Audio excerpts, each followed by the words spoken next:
All right, welcome back, watch fans. We got a special episode for you today. This is going to be actually part of our regular series. This is the collection reviews. That's right. We are back with the brutal watch reviews, and today we are covering a pretty interesting collection. We're covering the collection of. It is called Miami Watch Collection. Miami Watch Collection, and we'll go through. We got some interesting watches, some heavy hitters. We got some heavy hitters, and let's, I'll share with you kind of my opinion on the collection and yours as well. And look, the whole idea of these videos is really to learn about what's new in watches, see what's out there, see interesting examples, see them presented in an interesting way. This is really an educational experience. That's what it's all about. And what are we doing in terms of our rating system? The rating system is based on quality of the collection. In other words, what's the kind of quality of the watches, right? Photo creativity. Yeah, it's Instagram. I want to see creative photos. Upside potential. Yeah, I mean, we kind of want to see interesting watches that have potentially upside potential. And the watch choices, is it interesting, right? Are they interesting watches? So, I don't want to cover like the basic Rolex, basic Submariner, things like that, things that we can see anywhere. I'd like to see interesting watches that you're not going to find, or watches presented in an interesting way.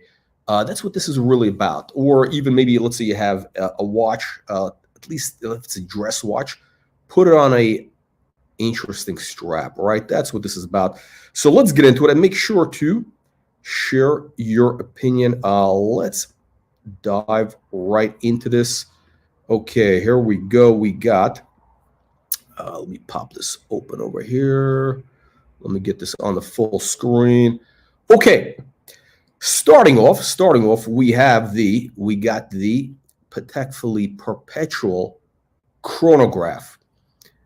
This is the 5270? Yeah, 5270R. Is this the R? Yeah, it is the R. Rose gold. So this guy is in Miami, and rose gold does look good in that light. You got to have gold in a little bit of gold. I think it's something to do with the light. It's things do look better. Let's take a. Oh, there we go. There we go. We're getting the full video. So look, you got to give this guy credit. You got to give this guy credit for presentation, good photo quality, right? It takes some good pictures, good strap choice. It's actually a pretty simple strap. I don't know who makes it. Is that looks like a Jean Rousseau or somebody. I mean, that's like basically a $200 strap. It's not even a $200 strap. Is that a Patek strap even? I don't even know. Pretty basic strap, but it's elegant. It's clean. You don't have to do anything fancy, right? Really nice. I mean, look, when you have a really complicated dial, sometimes I think it's better to go with just a simple type of strap. We got Frank saying, I don't know. I don't know about that. Yeah, I guess it depends where you are. Depends on a couple of different factors. But we'll go through it. This is not just dress watches. Again, the Patek chronograph. I would say it's a relatively basic watch in the Patek line. I mean, obviously it's higher end and all that, but it's not anything like too. It's a modern watch. I mean, you do see them quite a bit. It's sort of like, is it a hype watch? It's sort of like, your basic modern hype watch. Do you need to have a chronograph with your perpetual calendar? I don't know. I do like the idea of having a timing function. And I'll tell you who does a great job of that is JLC, Jaeger LeCoultre, the Polaris line, which actually could be a good watch for Miami because you could put that thing on a rubber strap. They come with a rubber strap. It is a rose gold case with a blue enamel. I think it's a blue enamel. Really pretty nice watch. And it's got a rotating beat. Actually, you can dive in that watch. I think it's waterproof to 100 meters, and there's a rotating what do you call it? Yeah, sort of like on the Yachtmaster, the timing. It's inside the dial. I don't know how to explain it, but it's actually that's probably the way to go if you really want to have timing function. I don't know. The chronograph, I'm not a big fan. But let's keep going. Let's keep going. Okay. So you got some basic. You got your steel. This is the dual time. I think again, very useful complication. I'm a big fan of the dual time. I got a dual time. I got one on the wrist. We got the JLC. The JLC again, great value. JLC dual time. Here we go. Can we see the zoom in? Zoom in. There you go. That's as good as it's going to get. Now, it's not about me. It's about this collection. So let me pop out of here. I actually am a big fan of the dual time. I think it looks a lot better with a white dial, silvery dial. This black dial, I find them a little dull. I find it's a little dull, especially for Miami. You want more vibrant colors, right? So I give this watch on a scale of 1 to 10. I'm not going to rate him yet. Let me know what you guys think. Okay, so we got what do we got here? We got the heavy hitters. Now, okay, I like this. Look, you got a pool shot. Now the question is this guy going diving in this watch? So this is the 15202. What? I always get the reference numbers mixed up. Let me see. 15202 is that the 39? 5202. Let me pull this up. Actually, should have done this early, but hey, why not? 15202 OR is what size is this? 39 millimeter. Okay, it's not that bad. I mean, they do wear kind of big. But yeah, it's a beautiful watch. Now, in terms of the champagne dial, I haven't seen too many with a champagne dial. Actually, you don't see that many. APs with a champagne dial, right? So it is out on a Rolex. It's very basic.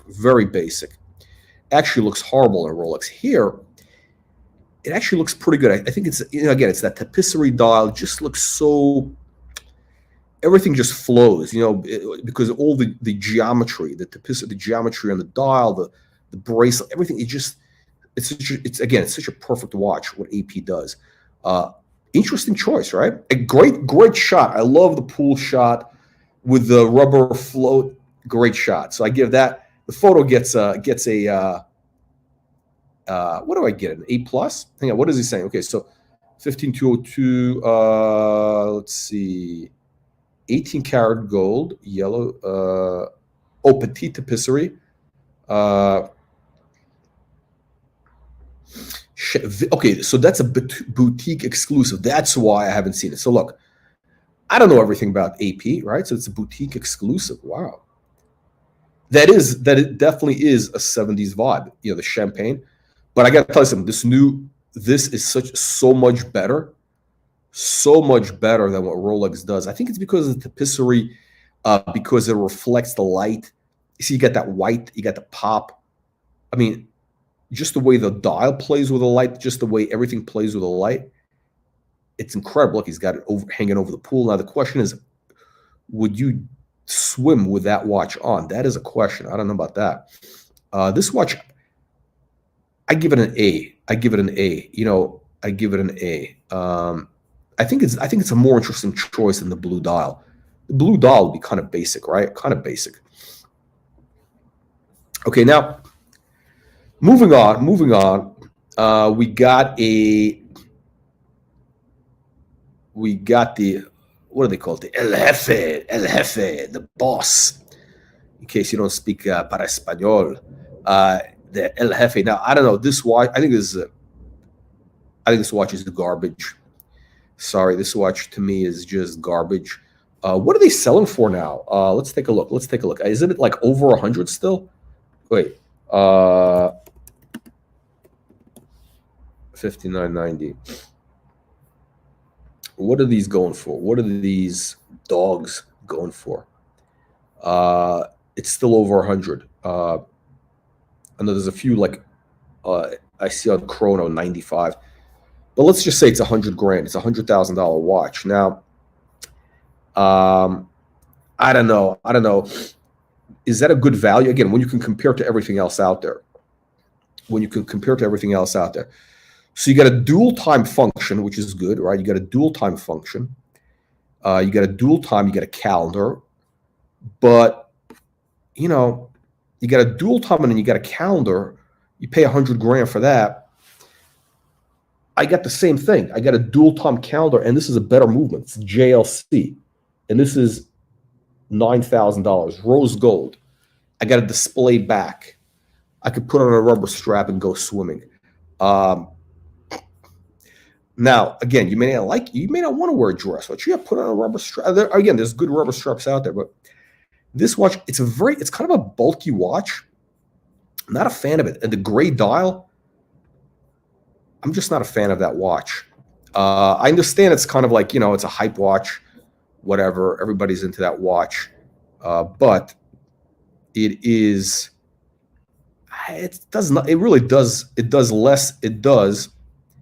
less than zero for me. You know that movie from the 80s, Less Than Zero? I think Robert Downey Jr. was in that, right?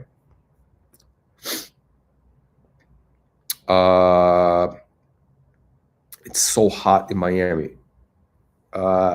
Hey man, yeah, you can wear a suit. If it's the right suit, you can't wear a, worsted wool, fully lined. Yeah, if it's an unlined linen suit, like this. Although this one does have a little more structure, to be honest. This is kind of an old jacket. This thing is ancient. But yeah, if you wear an unlined suit, it's no problem. It's like wearing a shirt, basically. As long as it breathes, right? The colors, etc. I mean, you may not want to wear a tie, right? I think you could draw the line of that. It does get humid there, right? So yeah. There we go. All right. So let's keep moving on. By the way, guys, if you are just tuning in, make sure that you get access to our free weekly watch market newsletter. Click the link in the video description below to get our free watch market newsletter in your email box every week. Latest news, prices, reviews, insider info on Rolex, Audemars Piguet, Patek Philippe, independent brands, and more. We cover a lot of content that is not seen here on YouTube. That's right. We don't cover that stuff on YouTube, but that it is covered in a more sort of quick. It's a fast read, 5-minute read. Pictures, mostly pictures. Anyway, check it out. So, again, not a fan of the El Jefe. Look, here's the thing, right? Why does a guy need to have 2 dual times is the question. 2 steel dual times. Now, I have 2 dual times. I'm guilty of that sin. You got the JLC and the Patek, right? The travel time. But they're very different watches. They're actually quite different. So I think I can get away with it. I can get away with it a little bit. Yeah, it is a little bit. They are both dress watches, coincidentally. So I am actually guilty of the same sin, but not. I mean, again, money, I guess, is relative, because you're talking about 100 grand. This is like what, 35 grand for the AP, 40 grand, whatever. To have, there's just better things you can get for 100 grand than the El Jefe. Okay, let's move it along. We got another shot. We got another shot of the perpetual chrono, but now he's got the blue strap. We'll see that again in another picture. Here we go. And he's got some FP Journes. These FP Journes here, not a fan of these Journes. Look at the difference the strap makes for that same watch, the Patek 5270. The blue makes a difference. Actually matches the moon phase thing, right? Matches the moon phase. So I think that's a good choice. Good choice. I think that's pretty good. Let's keep moving. Okay. Yeah, we got some more basic shots. I'll go through these real quick. If we're seeing the same thing over again, you got another blue doll. I guess what is this? A golf cart here somewhere, something like that. Whatever. Okay, now this is stunning watch. You got the 15400, 15400 OR, rose gold with that silvery white dial, which is, in my opinion, that is on a scale of 1 to 10. What do you think of this watch on a scale of 1 to 10? You know what I think? I think this watch is it's a solid 10. This watch is a solid 10. Now, especially if you can get it at retail, and I'm sure this guy probably did. I have a feeling he's not paying, he's not buying these in the secondary market. I have a feeling he's getting them retail. So yeah, if you can get this retail, great. Yeah, beautiful combination. Again, rose gold, silvery dial. Now, here's the only problem. Why do you need to have two, right? It's kind of, you got the silver dial, right? And then you got the champagne dial. That's redundant. So there, you got to take points away from that. Seriously, you got to deduct points because that's redundant. That's redundant. You can't have too much. I mean, that's like these guys who have, they have like 5 Submariners. They have 5 Submariners, and I'm a watch collector. I got the GMT. I got the Baron. Hop on. Are you able to hop on? Are you able to hop on? Yeah, the white dots, silver white dot. It is amazing, amazing. It really blows away that champagne dial. The champagne. Why do you need 2 of the same watches? You don't. You really don't, unless he's, I don't know, maybe buying it for investment. Who knows? Baron, welcome back. Hey, Colonel. Thanks for having me on. Did I miss the JLC review? My JLC? No, the one that you did the video for the other day.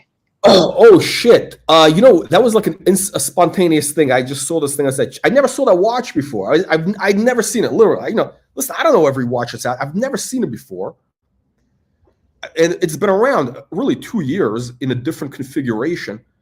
The green doll just came out yesterday. I've seen it. Man, I was so excited. I was like, shit! I just gotta, I just popped on live. But what do you think of that watch? That JLC, incredible. Yeah. I think it is amazing. At first, I thought it was like, oh, this just looks like the, kind of like a variation of the Patek, but with a tourbillon. And then at the end, when you play that video, I was like, oh shit, the entire dial rotates like the resonance. And I was like, I wonder how thick it is, but this is an amazing, amazing watch. It's thick watch. Yeah, when you see the side, look at this. Hang on, you see that on the? We have it on the screen. Oh shit! Sorry about that. You see it on the screen, right? Yes. Yeah. So my only issue with JLC is they're doing this thing, which is these kind of sport. They're trying to be sporty or whatever. I don't know what they're trying to do. So they're a little bit thicker, these cases. They're not thin cases. But then again, so with Patek is also, they're guilty of this. I mean, these guys are not trying to be elegant and thin. Okay, so this is the old one. Hang on a second. Let me see if I can pull up the because see, I don't know why they didn't. Last year. Yeah, last year. I mean, 22. Excuse me. They did a whole video. Now they're not doing a whole video, but you see it moves, right? The tourbillon. Yeah. Moves. Yeah. It's crazy. It's white gold, right? And if you look at the details, that's that cage. It's almost like a cage. The world is floating on that graph. It's like it's a 3D. It's all 3D basically. It's multiple layers. It's a big watch. It's 43 millimeter. So it's a big watch. That I'm not surprised about, because it seems like a lot of watches with these kind of fancy complications I would say anything besides like a calendar type complication. It's going to be a thicker watch. Anything that's got like any sort of like minute repeater or any sort of like Yeah, high end come on. complication like Don't that. make, don't make excuses for these guys. I mean, AP, Patek, they've all made thin watches in the past. They could do stuff.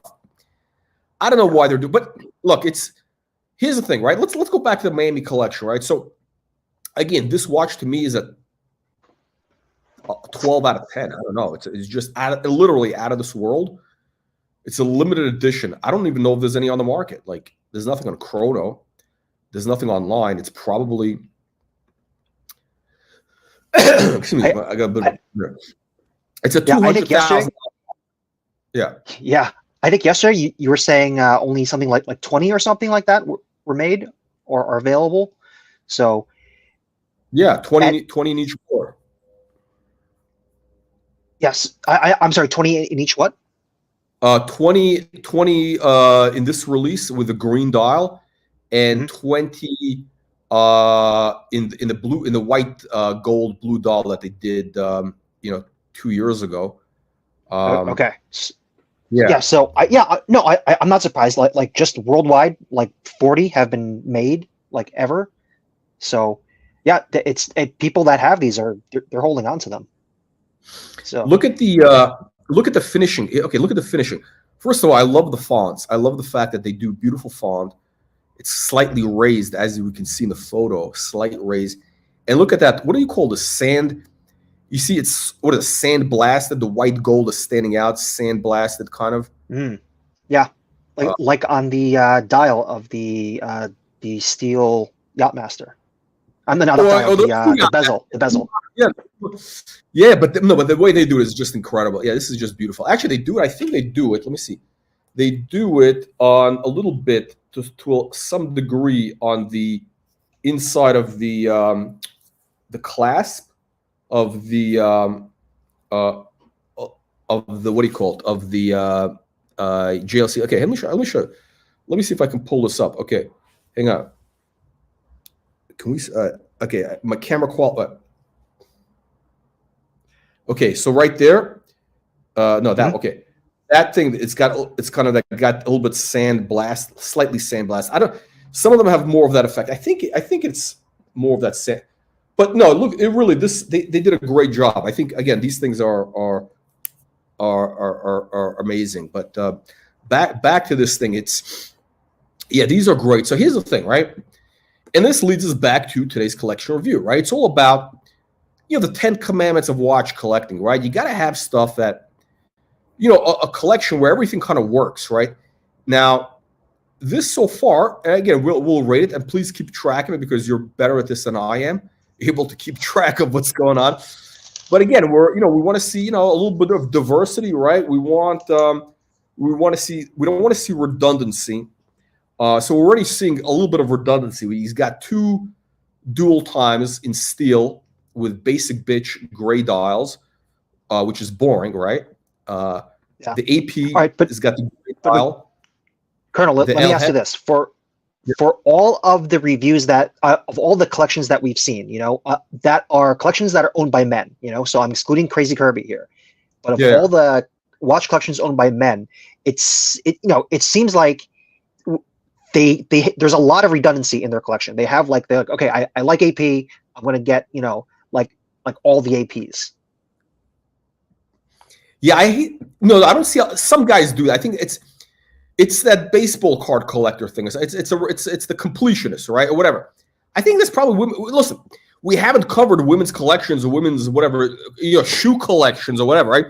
I'm sure there's women out there who collect, whatever they're collecting. I don't know, Manolo Blahnik, whatever. They collect. They have 100 shoes of all the same. They're all the same design. It's just different. But yeah, it's that completionist mentality, which I find very boring. And this guy already has. He's got a couple of those. He's got the 2 dual times, the same dial color.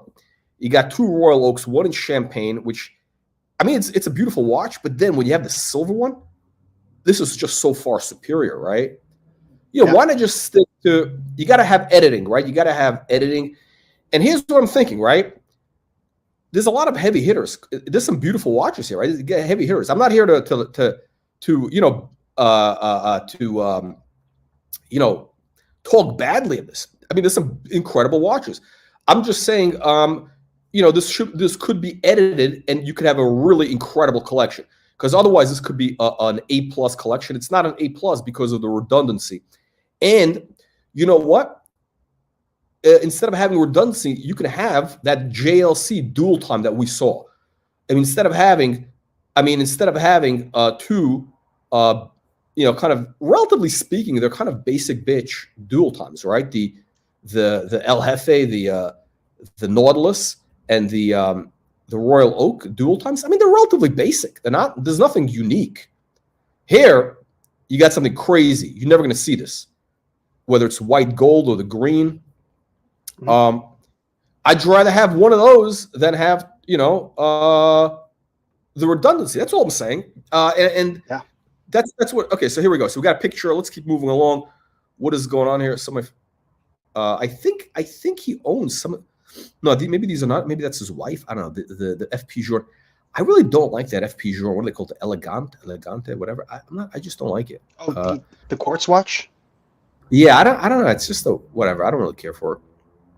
Okay, we got the.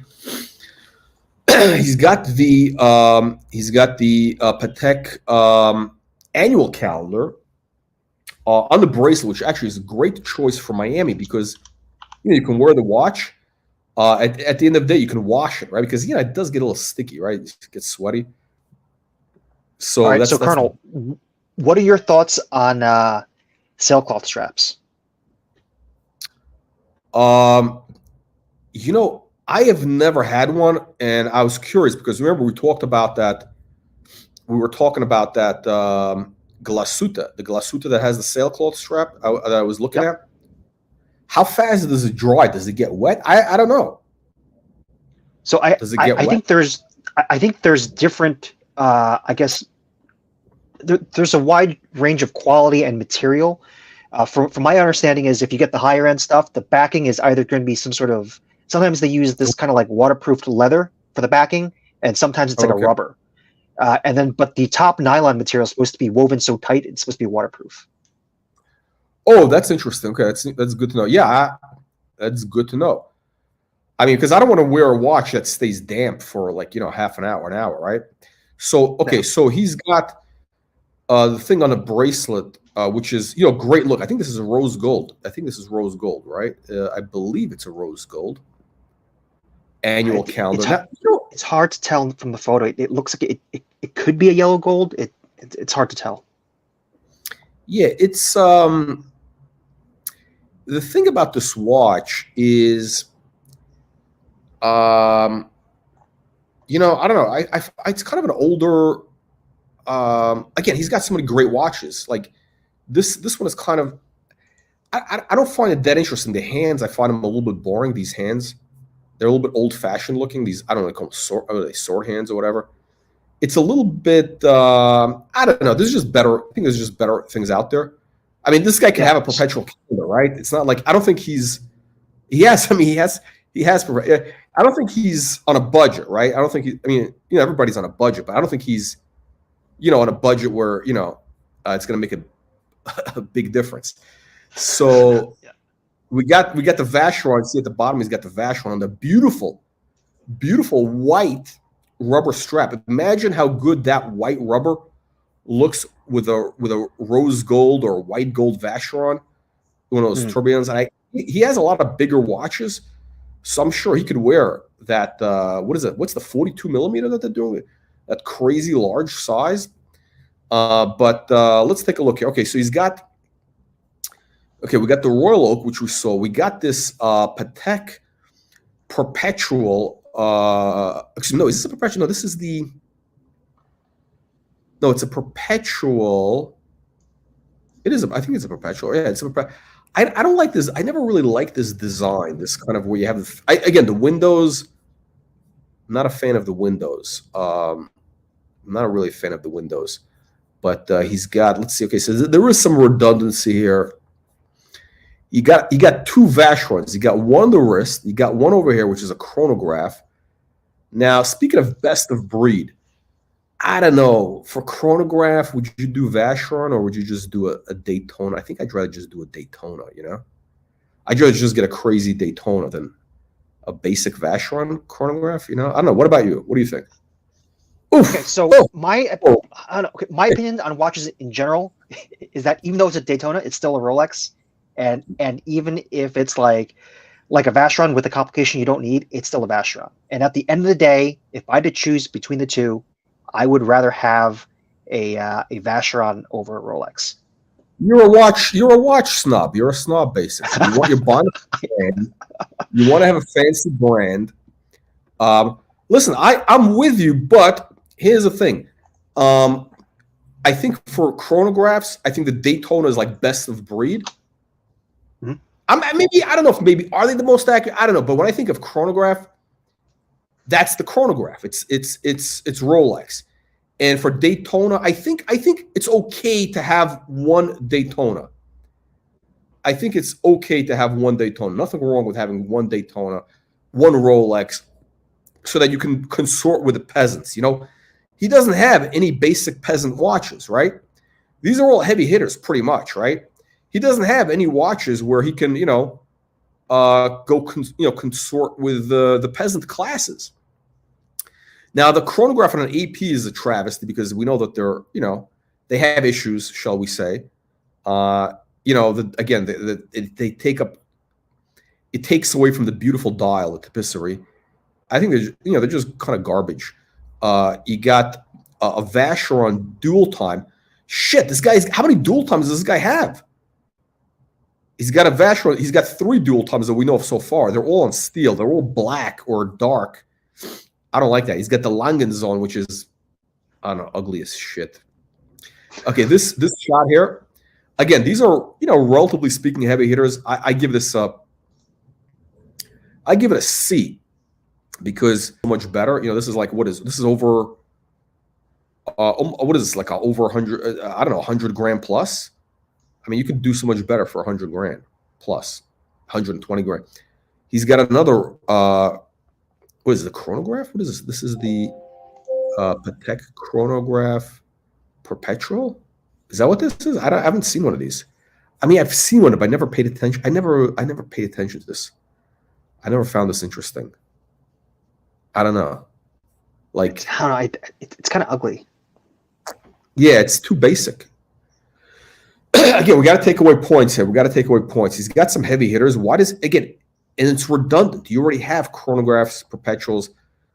Why do you need to have it on? And the Patek bracelet is it's not that impressive. It really isn't. This white gold bracelet is not that impressive.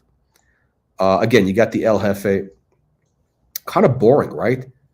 This dark gray dial, very boring. Okay, now, he's got the Sex Tourist watch, the travel time. Again, why do you need to have a travel time when you have the other dual time? I don't know, whatever. Yeah, I like the fact that he has, he mixed it up on a strap at least. At least the guy has creativity, right? And this actually is beautiful. The rose gold, this Havana brown a little bit. That's a beautiful color on the world time here.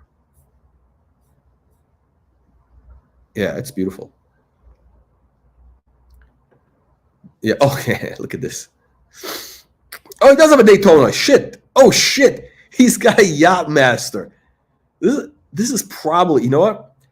I have a feeling that probably was one of his first watches. That Yacht Master, the gold Yacht Master. That's like a very Miami. I don't know. 90s. I don't know. This is. Yeah, this might have been his first like watch, gold Yacht Master.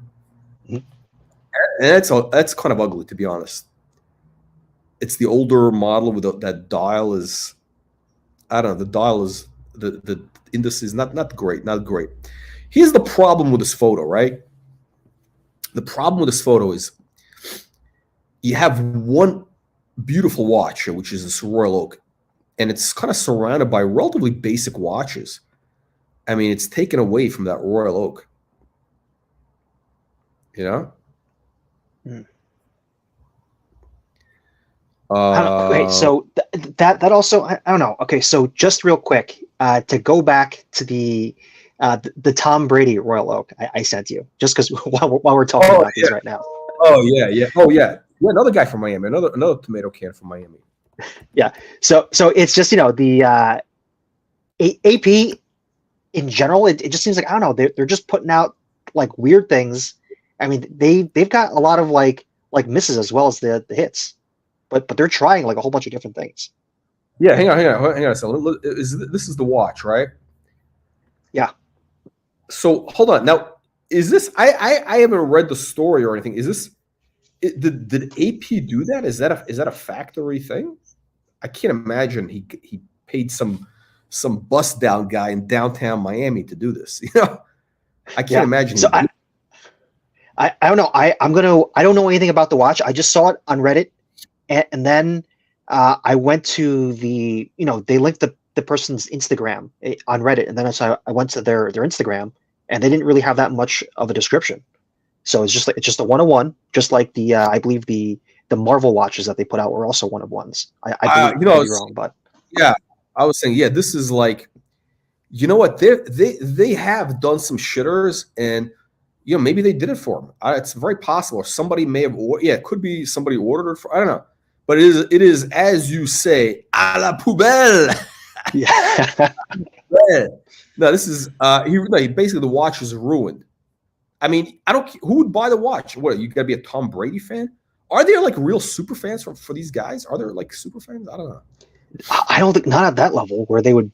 Okay, so if it's his watch that he's worn it, maybe if he shows up in enough photos wearing that watch.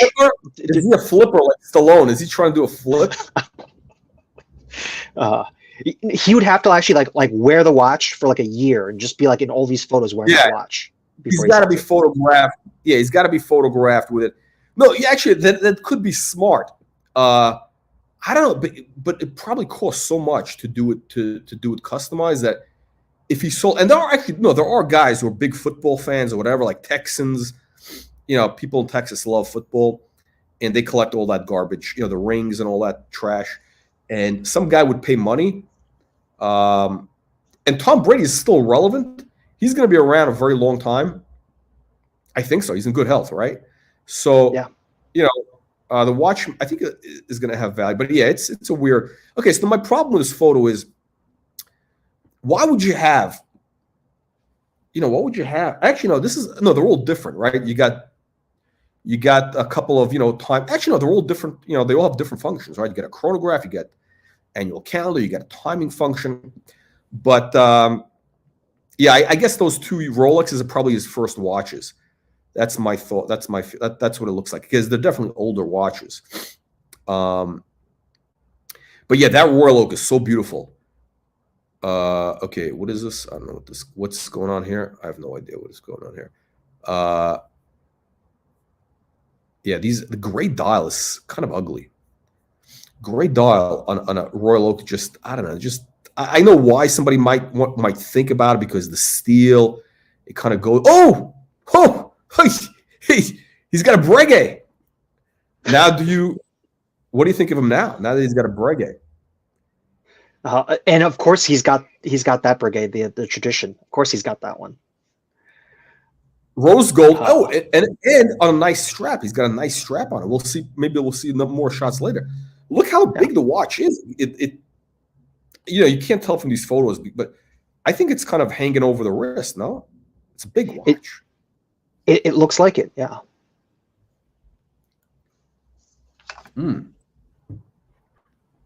So it's interesting, because this is like, what is this, like $15,000 watch, right? Basically. Yeah. So on Chrono 24, they're going for 15.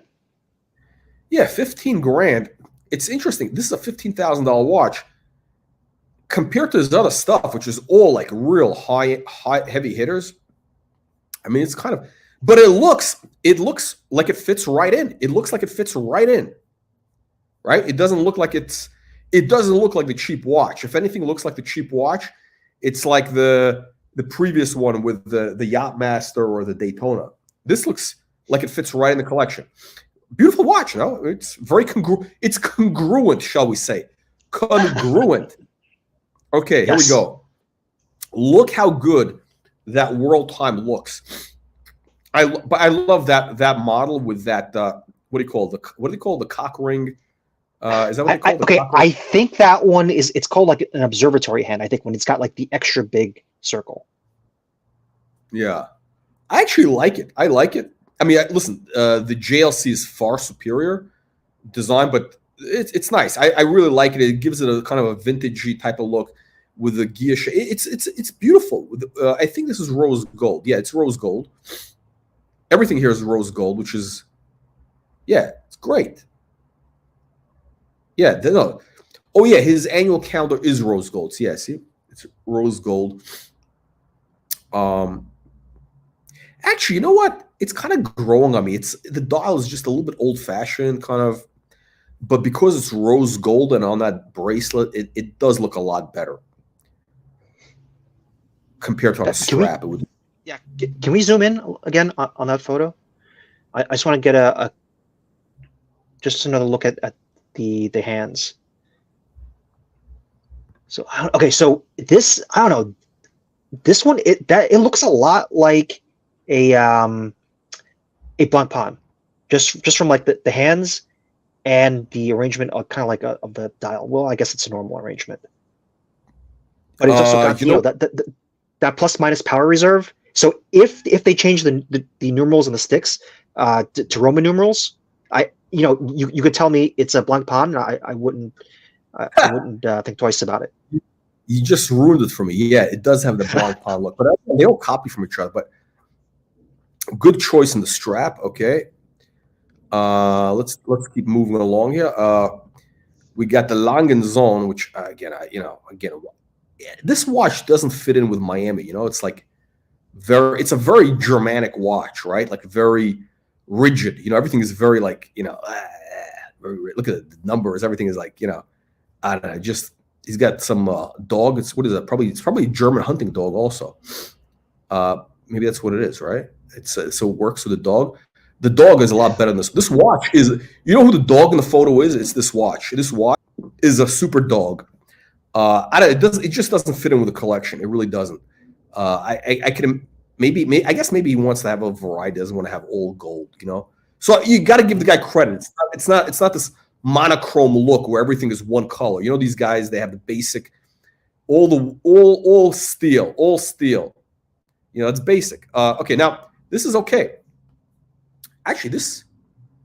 I think he's trying it out. Okay, he doesn't own this watch. This actually, look. I think if you're gonna do a Langenzon, this is okay. A beautiful dial. Yeah, that is the one I think. Yeah, that's the one I think most Langenzona owners go for. But in my opinion, the most beautiful Langenzona is going to be, they've got a Saxonia, what they call the ultra thin with an adventurine dial. So it's just a two-hander with an adventurine dial, but it's a looker. Yeah, I don't know. Look, I mean, the whole thing with these Langenzonas, it's all about, it's not about the front. It's about, let me show you the back. Let me show you the movement. Who cares? Okay, let's move along. Let's see what else he's got here. Here we go. Just real quick, on the Langenzona backs, I mean, they're nice, but they're not even really all that great to look at. No, they're not. But whatever. Yeah. I'd rather. Doc Mickenhouse. Doc, this guy could be your neighbor. This guy's in Miami. This guy's okay. Now, Baron, what do you think of this? You got look how well the Breguet holds its own amongst the Patek. By the way, beautiful photo. This photo gets an A+. You got the sunlight glistening off the one of the lugs. Mm-hmm. Late afternoon sun. The green. I mean, this is a beautiful photo. Yeah.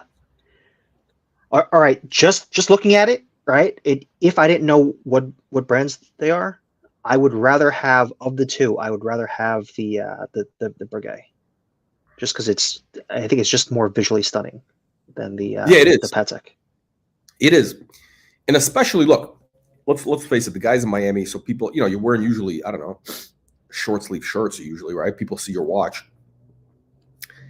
The annual calendar is an old man watch. It's kind of an old man watch. It's got the old man vibe. The Breguet, even though the Breguet is, technically it really is the old, but it's such a much more youthful, interesting watch. Mhm. And again, if you want to be one of these guys who likes to be flashy or whatever, you want to get attention, which hey, that's what Miami's all about. The Breguet gives you so much more for your money. 15 grand versus, I guess on a bracelet, these like 50 grand, 40, I don't know, they're like probably 45 grand, 50 grand. Not a lot, not too much for Patek, but yeah, still like a much better value in the Breguet. We got chronographs here. I'm sorry, the dual time. I got some guy with dual time. Whatever. Okay. What is this? I guess this is not. This is him, and I guess it's some sort of sausage fest he attends. I don't know. Okay, so okay, let's see if there's any more interesting watches. Are we done? Again, the reality is, listen, there's a limit to how many watches you can have, right? And these are real people, right? It's not. This guy probably. I think we've covered everything here. I think we're almost at the end.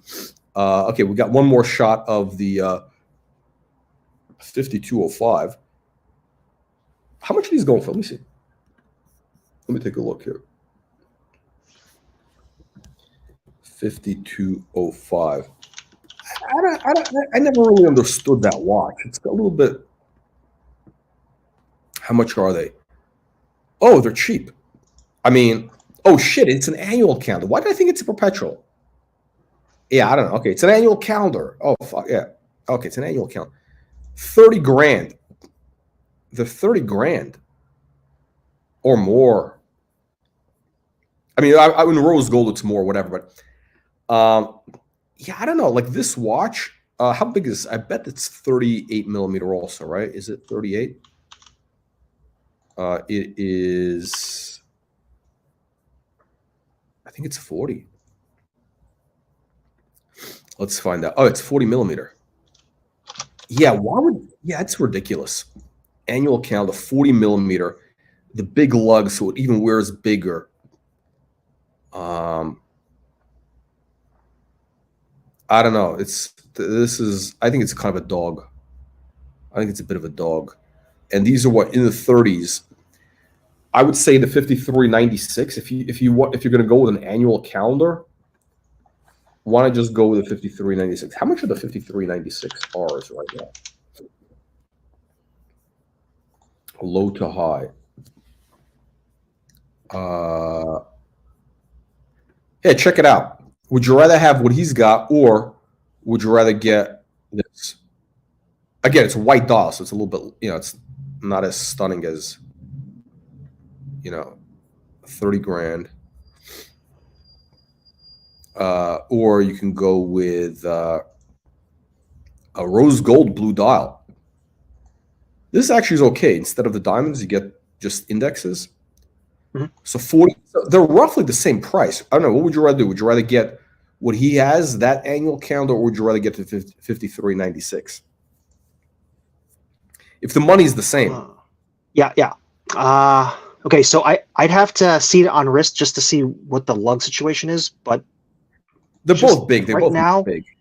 Yeah, so I want to say I'm going to lean more towards the 5205 only because of the date window. I don't like how the date window on the 5396 cuts into the subdial. Yeah. Oh shit! I know. Yeah. No, the thing is with the windows. Yeah, the windows are they do kind of cut.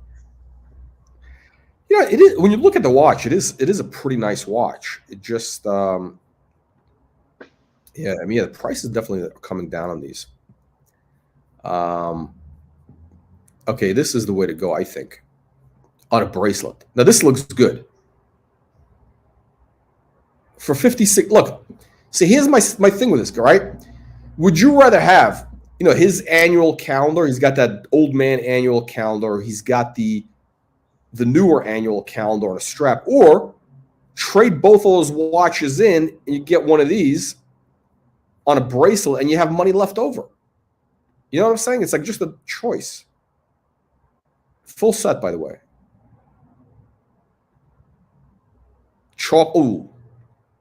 Brown chocolate dye. I love that. This is rose gold. Yeah, it's rose gold. Yeah, I think this is a much better choice. Go with this, What about you? You're not a fan? You're not a fan of this because it cuts into the dial? Uh, yeah, You like the that block? and I also like the green dial he's got though. I think that green dial on the gold really it Where's hits. the green dial? Oh, is that a green dial on that? No, on the other one. Is that a green dial? Is this green? Shit, It is looks it green? green to me. Oh, I think it is green. I think it is green. Yeah, I think it is green. Oh, that's the more Wait, I think it's green. Maybe you're right. I think you're right. But he has a blue strap. I don't know. We'll see. We'll take a look. I think the green one that one was kind of a hype watch, I think, at one point. I don't know. It never kind of got me. I don't know. It didn't do anything for me.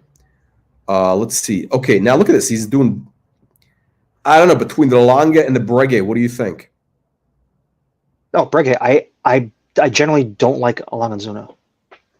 I mean, they make good watches, but I don't like how thick they are. I don't really like just the way that they look, except for the Saxonia. I like the Saxonia. The garbage watches. But listen, you got to appreciate this guy. He's basically the photos are great, and he's doing these comparisons, which I think are actually valuable for watch collectors. So you can see these things side by side, right? You can see it side by side, and you could compare.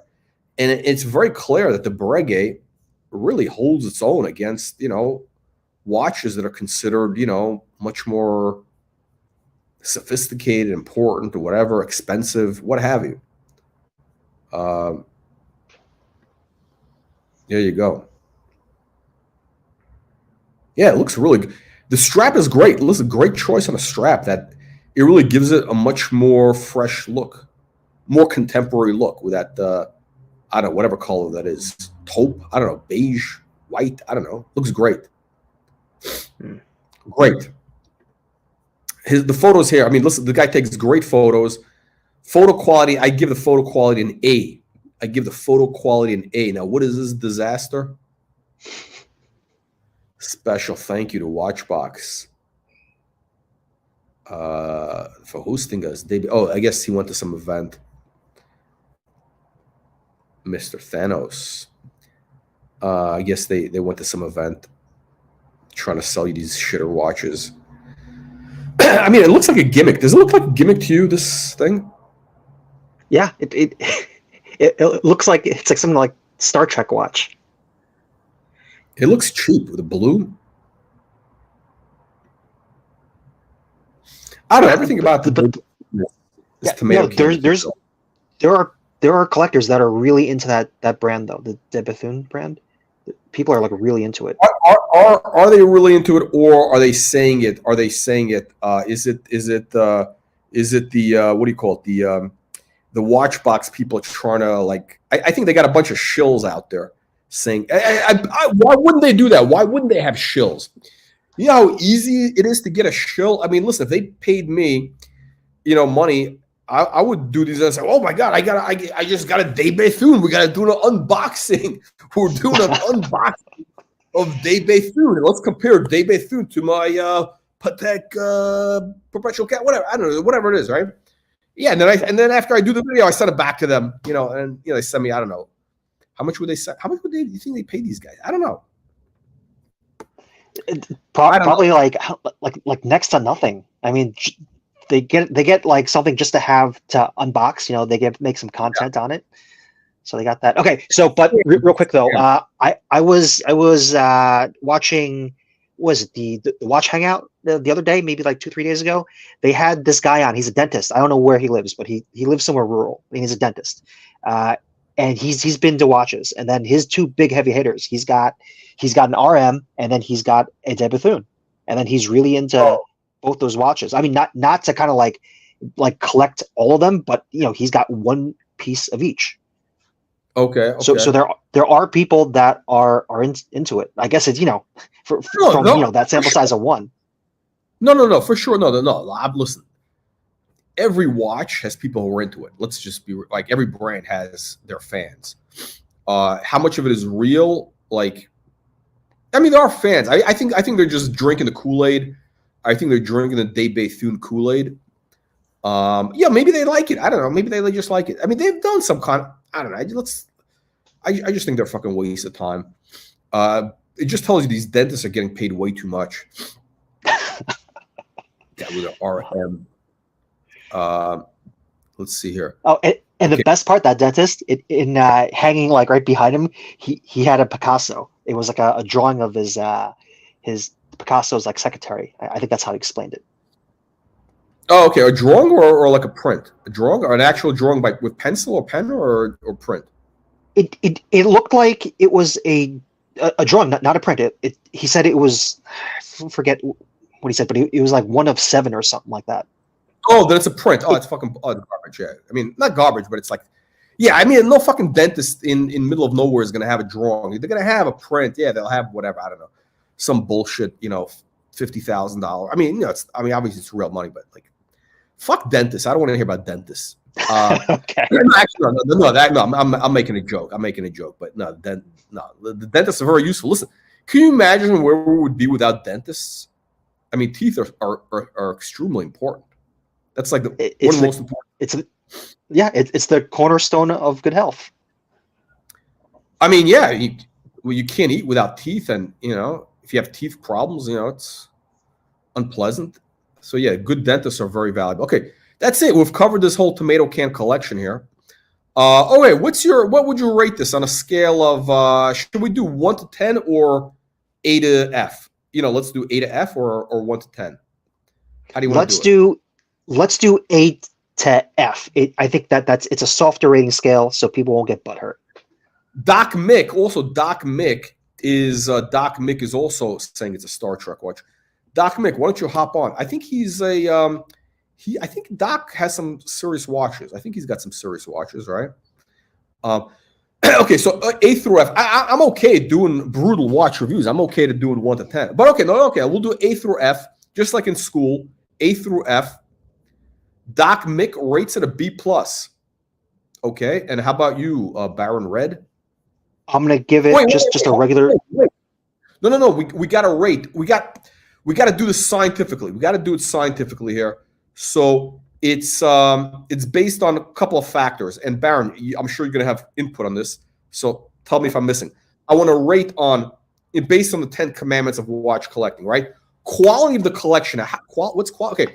By quality of collection, I mean like, is it like APs or is it Omegas? You know what I mean? Like quality, quality, photo creativity. By the way, that's important, the creative photos. I don't want to see basic photo. Creative photos, upside potential, I think is good to know. Like which of these, do these watches have upside potential from here? And in terms of the overall collection, what did I call it? I called it watch choices. Like, in other words, there's the whole thing cohesive. Is it not redundant? Is it like interesting? Is it more stuff that's unusual, or is it like the usual, the usual guy who's got he's got the Explorer, he's got the Submariner, he's got the GMT, in black dial, So, okay, let's start off. And do you want to add anything to this, by the way, Baron? Anything you want to add? Nothing comes to mind right now. Okay, so let's do with these 3. Let's do with these 3. So,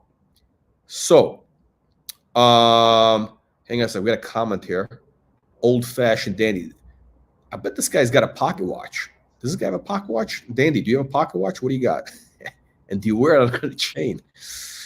Okay, so let's do this. Okay. Okay. Quality of the collection overall, scale A through F. Okay, so this is, I think it's like brand power. So I would say it's got to be A. He's got all the heavy hitters, like all the big names. Yeah, I mean, in terms of, okay. I should also articulate you got the good names, you got the right watch from the right brand in the right metal. That's what I meant by quality of collection. Right watch, right brand, right metal, right dial, right? I think it's pretty good. I think I give it a B plus. I give it a B. No, I'd give it a B. I'd give it a B. I give it a B. No, maybe a B plus, because again, there are some heavy hitters here. I mean, he's got some redundancy, obviously. He could do a lot better. He could clean it up he could very easily clean it up. You know what I mean? It's like, there's no dogs in here. except the Lange, which is, you know, in my opinion, it's a dog, but that's just my personal taste. You know, but okay. So you're saying it's an A in terms of quality.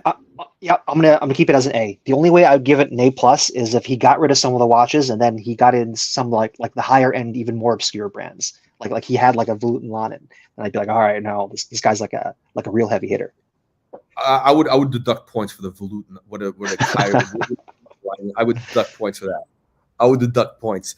Okay, let's see. What do the punters think? The punters, guys, your input is invited. What do you guys think? How would you rate the quality of the collection? Doc Mick. Oh, Doc Mick already gave us the rating. Okay, photo creativity. I'll just say I'd say it's an A. These are really good photos. And he did the comparison. I appreciate the comparison side by side. We got side by side comparison, which is good, right? And we got I agree. Great. Okay. Yeah, I agree on all points. Okay, upside potential. Now this gets a little tricky. Like, you know, are these watches? Now this is gonna be controversial. Saying, "Oh, are these good investments?" Okay, and also in the current market, where did he get it in? At what price? At what price did he get into them at? Listen. You make your money on the buy, right? Like, I don't know. He probably. I'm hoping. I shouldn't hope. I don't know the guy. I couldn't care less. But if he got them at retail, then he's in the money, right? If you got these watches at retail, they're all basically hype watches, pretty much. So if he got them at retail, he's ahead. If he paid over, you know, he might be upside down. And in terms of upside potential,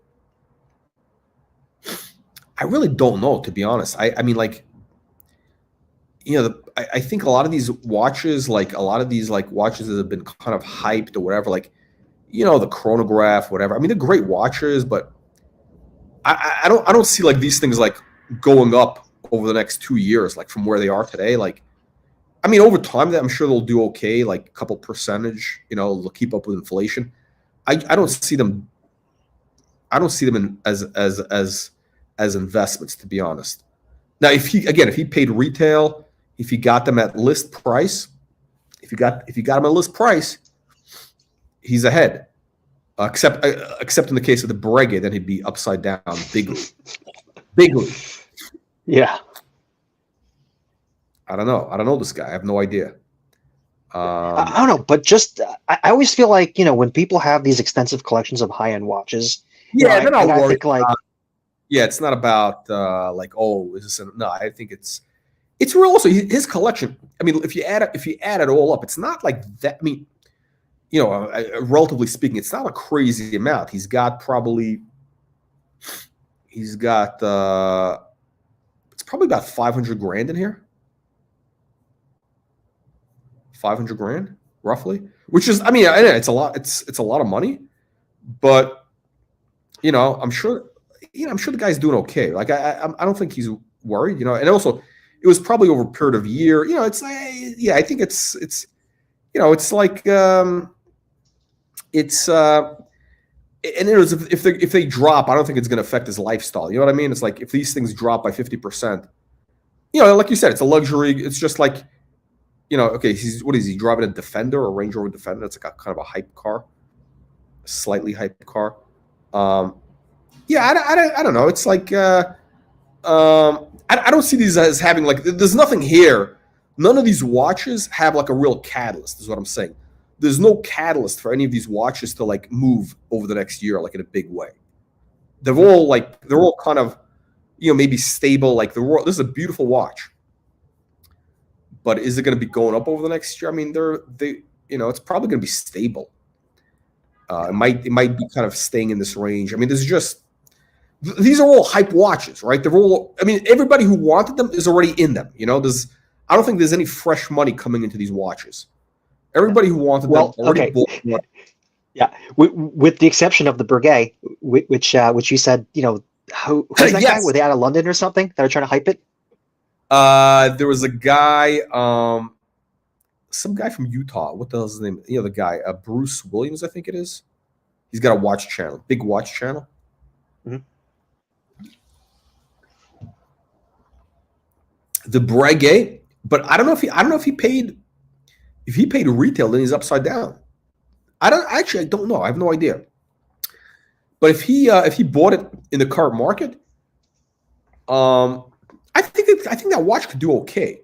I mean, it's not going to go down for me. I don't see that watch dropping below 15 grand. I think Breguet I don't think Breguet is going to do any worse than where it is. In other words, it's at the bottom basically. So yeah, I think things are only looking up for Breguet. I mean, I'm not saying it's going to be parabolic, but it's at the bottom basically. It's pretty much hit the bottom. I don't think it's not going to get any worse. Yeah. So, but I don't know. Okay, so I was thinking, all right, next year is going to be their 250th anniversary. So who knows what they might release next year, and that might bring up new interest in the brand. So you know, you never know. Great point. That could be a good catalyst. Yeah, if they do something crazy, and they have the money, right? Swatch Group, if they put some resources behind it, that could be a catalyst for this thing to move. So yeah, thank you for bringing that up. Great thing. Okay, now overall collection quality in terms of, is it diverse, sort of like a balanced, cohesive, like, is it interesting? Like, how would you rank overall? Like, there's some redundancy. We got to deduct points for the redundancy. But overall, how would you rate this? A through F? I'll give it a C. Maybe a C minus. It's really. I think the overall feeling of it's kind of like, all right, well, besides you got a couple of Pateks, right, and then you got the Breguet, but overall they're all kind of like sports watches, and even though they look different, they have the same feel to it. It's got the hype. I don't know if that makes sense. Yeah. Yeah. So it's not like it doesn't. Yeah, it doesn't really express kind of like, oh no, like these watches, each one's like an individual piece that's like was selected because it's like, no, like I liked it for this reason or whatever. Yeah, there's no like you mean like there's no like personality, there's no like, it's in other words, we haven't seen anything here that's like unusual, like really like, oh my god, I've never seen, like, oh my god, this is like, wow, this is like, maybe it's weird, but it's interesting. Nothing here is like really weird and interesting, like I've never seen this really with the champagne, but it's okay. It's a Royal Oak. Okay, I don't even like. I mean, I'd rather have the silver dial. I mean, I know this one is more desirable because it's the the boutique edition, whatever. But silver dial I think is better. Oh, I think this is yellow gold. Yeah, this is yellow gold. Okay. Oh, that's why he has this is okay. This is yellow gold champagne dial. And the other and this one is rose gold. So look, so they are different. it's a subtle difference. Rose gold, yellow gold. Okay, there's a subtle difference. Okay, so it's not that bad. But still, come on. I mean, do you really need to have two Royal Oaks that kind of look the same? I don't know. It's a little too much. Yeah, it does have that kind of like, okay, basic hype. I mean, I would say, the overall choices here, they're all really good watches. I mean, they are, yeah, sure, they're hypey watches, whatever, but there's no real, like, really bad dogs. I mean, even the Lange is, I don't know, it's whatever. Look, everybody's entitled to have, like, one, just weird watch that just, like, I have the Jacques Droz, which, it's, I think everybody's entitled to have, like, one kind of, like, dog with fleas, mangy dog. Like this guy's got the dog, mangy dog. It's probably it looks like an expensive dog. Yeah, so everybody's entitled to have one. Like, okay, you get grace. Like we let you off with one thing, but I would say, what is this? What is this? He's got the Lange. Oh, he's got pictures of the Lange. Yeah, he really likes that Lange.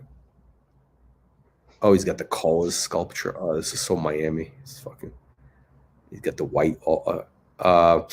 Yeah, I don't like this watch. I don't know what, I guess it's, look, everybody's entitled to have one weird thing. Again, he's got so many other things that kind of cover it up. There's so many other, really beautiful watches that cover up the kind of dog. Mhm. maybe he has the Langa because if you have a beautiful watch like this, right? You need contrast in your life, right? You got something like this. You Yeah, can't wear this every day. You want to be the only way to appreciate it is if you wear a piece of shit like the Langa, yeah. right? You wear that. You know what? You're like my friend that likes to go on African safaris, just because it's like he says going on them makes him appreciate what he has.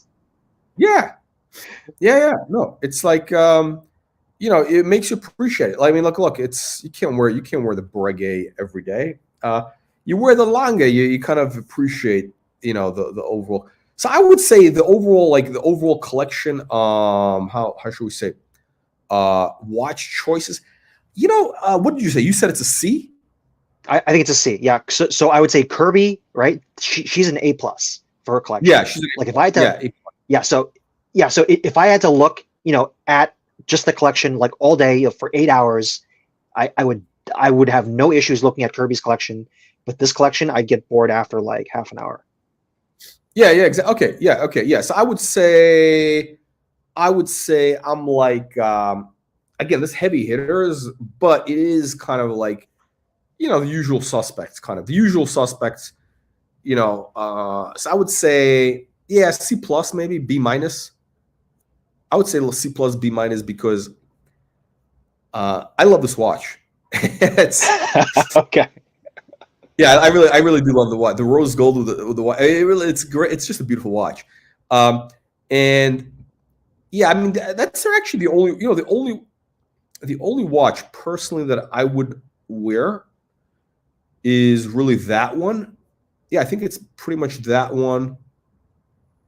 Yeah, I think that's pretty much it. I mean, the only watch I mean, well, actually, they're all on the bigger side except for this, which is again the old man watch. Actually, this guy's wrist, I think his wrist is about my size. I think, yeah, that's a 36 millimeter watch. Basically, it's a 37. Yeah, so how does he wear this 39 millimeter? Does it look okay on his wrist? It I think my wrist it's is about the same. it's on the bigger side of okay. So it Yeah, fits within his wrist, but it's like it's maxing out his wrist, and that's a it, 39. yeah. Okay, so I have the same. When I had one of these 39s on, I had that same feeling, and I had and with a strap, it's even worse because it flares out. So yeah, I would say it's like a the thing is there is some interesting. There's some annual. I don't know. Maybe you're right. Maybe it's a C plus, B minus. I mean, it would be very easy. It would actually be very easy to remedy this collection. Hey, but then again, it's look at this. It's two tomato cans discussing something else. Who the fuck? It's not exactly. I don't think he's concerned, or I don't think anybody cares really. But yeah, this is interesting. Okay, but like what? If I never saw this again, I wouldn't remember it. You know what I mean? The pictures are great. I give him A. He gets an A for the pictures. The collection. What did I say? The quality is it a B plus? I think B plus. What did I say? B plus. Yeah, because whatever. In terms of choices, I mean, AP chronograph is that his chron? I don't know. He's got a couple of chronos here, which I don't know. I wouldn't buy the chronographs.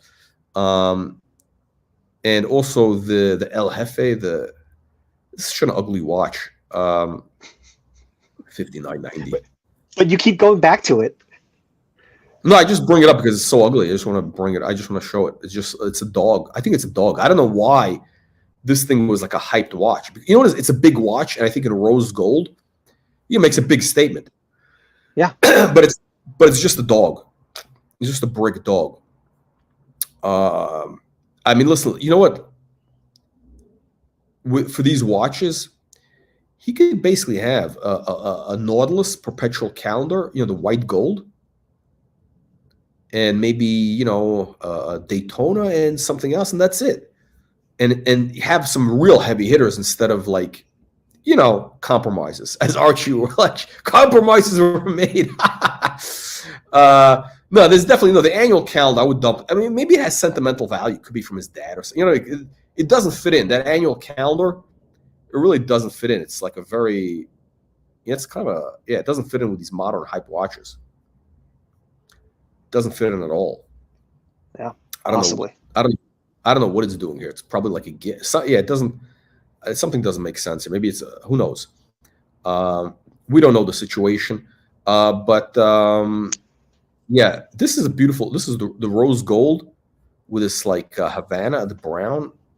That's pretty nice. I mean, of course, look, JLC much better. But if I were to get a world time, this is a way to go here, because it is a vintage looking watch already. So why not give it that more, you know, the brown or the chocolate gives it more of that vintagey look. And, you know, good choice with this beige, like with a suede strap, look good. Brown crocodile also is good, you know. Oh, he's got the Gucci shoes. It's got the, look at this. Wow, you got the sun. There you go. I think that watch probably is better on a brown crocodile strap, alligator, whatever you call it, crocodile, alligator. Okay, so this is 39 and a half. Look how big it is on his wrist. He's got the same, yeah, so we have the, we got the same size wrist, I think. It does, you know, it's at the outer edge, outer limits, pretty much. It is a weird thing. I'm also wondering, you know, how much of it is going to be lens distortion, right? Because he's probably taking his own photos, you know, with his cell phone or something. So there is some, yeah, there is some lens distortion. Look at this again. No, but they all do. Look at this. This is the El Jefe. It's big. Yeah. Okay, so no question. I think, yeah, I think on the Nautilus, right? The Nautilus gets away with it, but I think for an AP, because the AP is kind of like about the bracelet, I think you can't get away with it. You cannot get away with it on the AP. It needs to be Baron. We got a Baron here. Baron Perry. Baron Perry is a fan of the watches. Baron saying, and thank you to the Red Baron. We got Doc Mick. You guys are brutal. Yeah. Okay. So yeah. So look. Yeah, we're not. Yeah, this is pretty much, you know, nothing crazy here. I mean, I think this guy Doc Mick is relatively. He's not at the extremes. He's, I think, a centrist. Yeah, I mean, you know.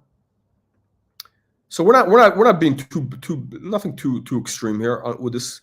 Give me rose gold. Yeah, rose gold. Right watches. Yeah, you know, I think.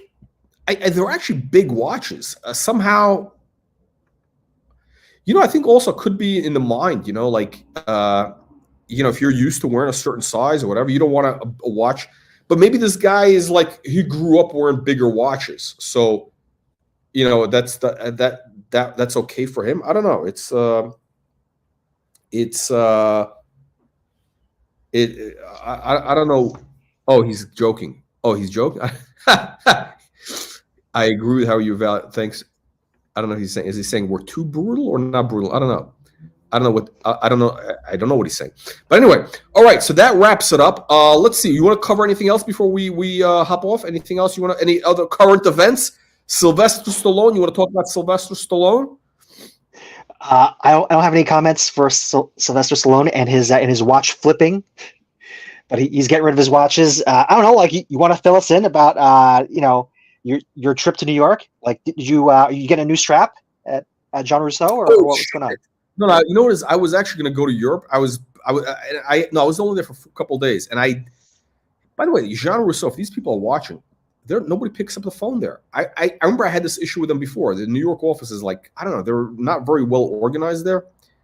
I call, you know, because I was, are they open? Are they there? Because they moved a couple times. I think they moved once. I know they're like on 54th Street or something, and I just needed to have the Jean Rousseau. No, the only reason I was going to go to the Jean Rousseau in New York is I needed the holes punched in that blue rubber strap I have, but I have a Camille Fournet strap for the Ellipse, which I was going to go to, which is in Paris. I was going to go there, but I had a change of plans. So I'm gonna go probably, I don't know, maybe like in the fall. I don't like going in the, I don't like going when it gets warm in Europe. I don't like when it gets packed in Europe. I don't like that kind of, although I don't like crowds. I don't like those big crowds. I don't like the whole That, thing. and they don't believe in air conditioning. The air conditioning. Okay. Also, the thing is, this time of the year, it's kind of a changeover, and the air conditioning is not working as well. They're not. Yeah, they're not. It takes them a while to change over. Like, I was in a building in actually, even in New York, there's some like older. A lot of these older buildings, they have some weird air conditioning. So I was in a building in was it Rockefeller Center, and their air conditioning is like, was like blowing lukewarm air. Last when was that? It was Monday, no, or Sunday? No, it was Monday or Friday, and it was like a relatively warm day. I think it was Monday, and it's kind of like shit. That's that was like, it's expensive real estate, right? Why would they? No, but it's an old building. It's 100 years old almost. Right? It was built in the 30s. They never updated. I don't know when they put in the air conditioning, but that's the way it is in some places in Europe. I don't want to get stuck. I don't like that. I like going in November. I like going in November, basically. Okay, 9 out of 10. He rates it 9 out of 10. He likes the AP. Baron Perry. Okay, let's talk about Sylvester Stallone. I didn't get to see. I think that's what I didn't get to see.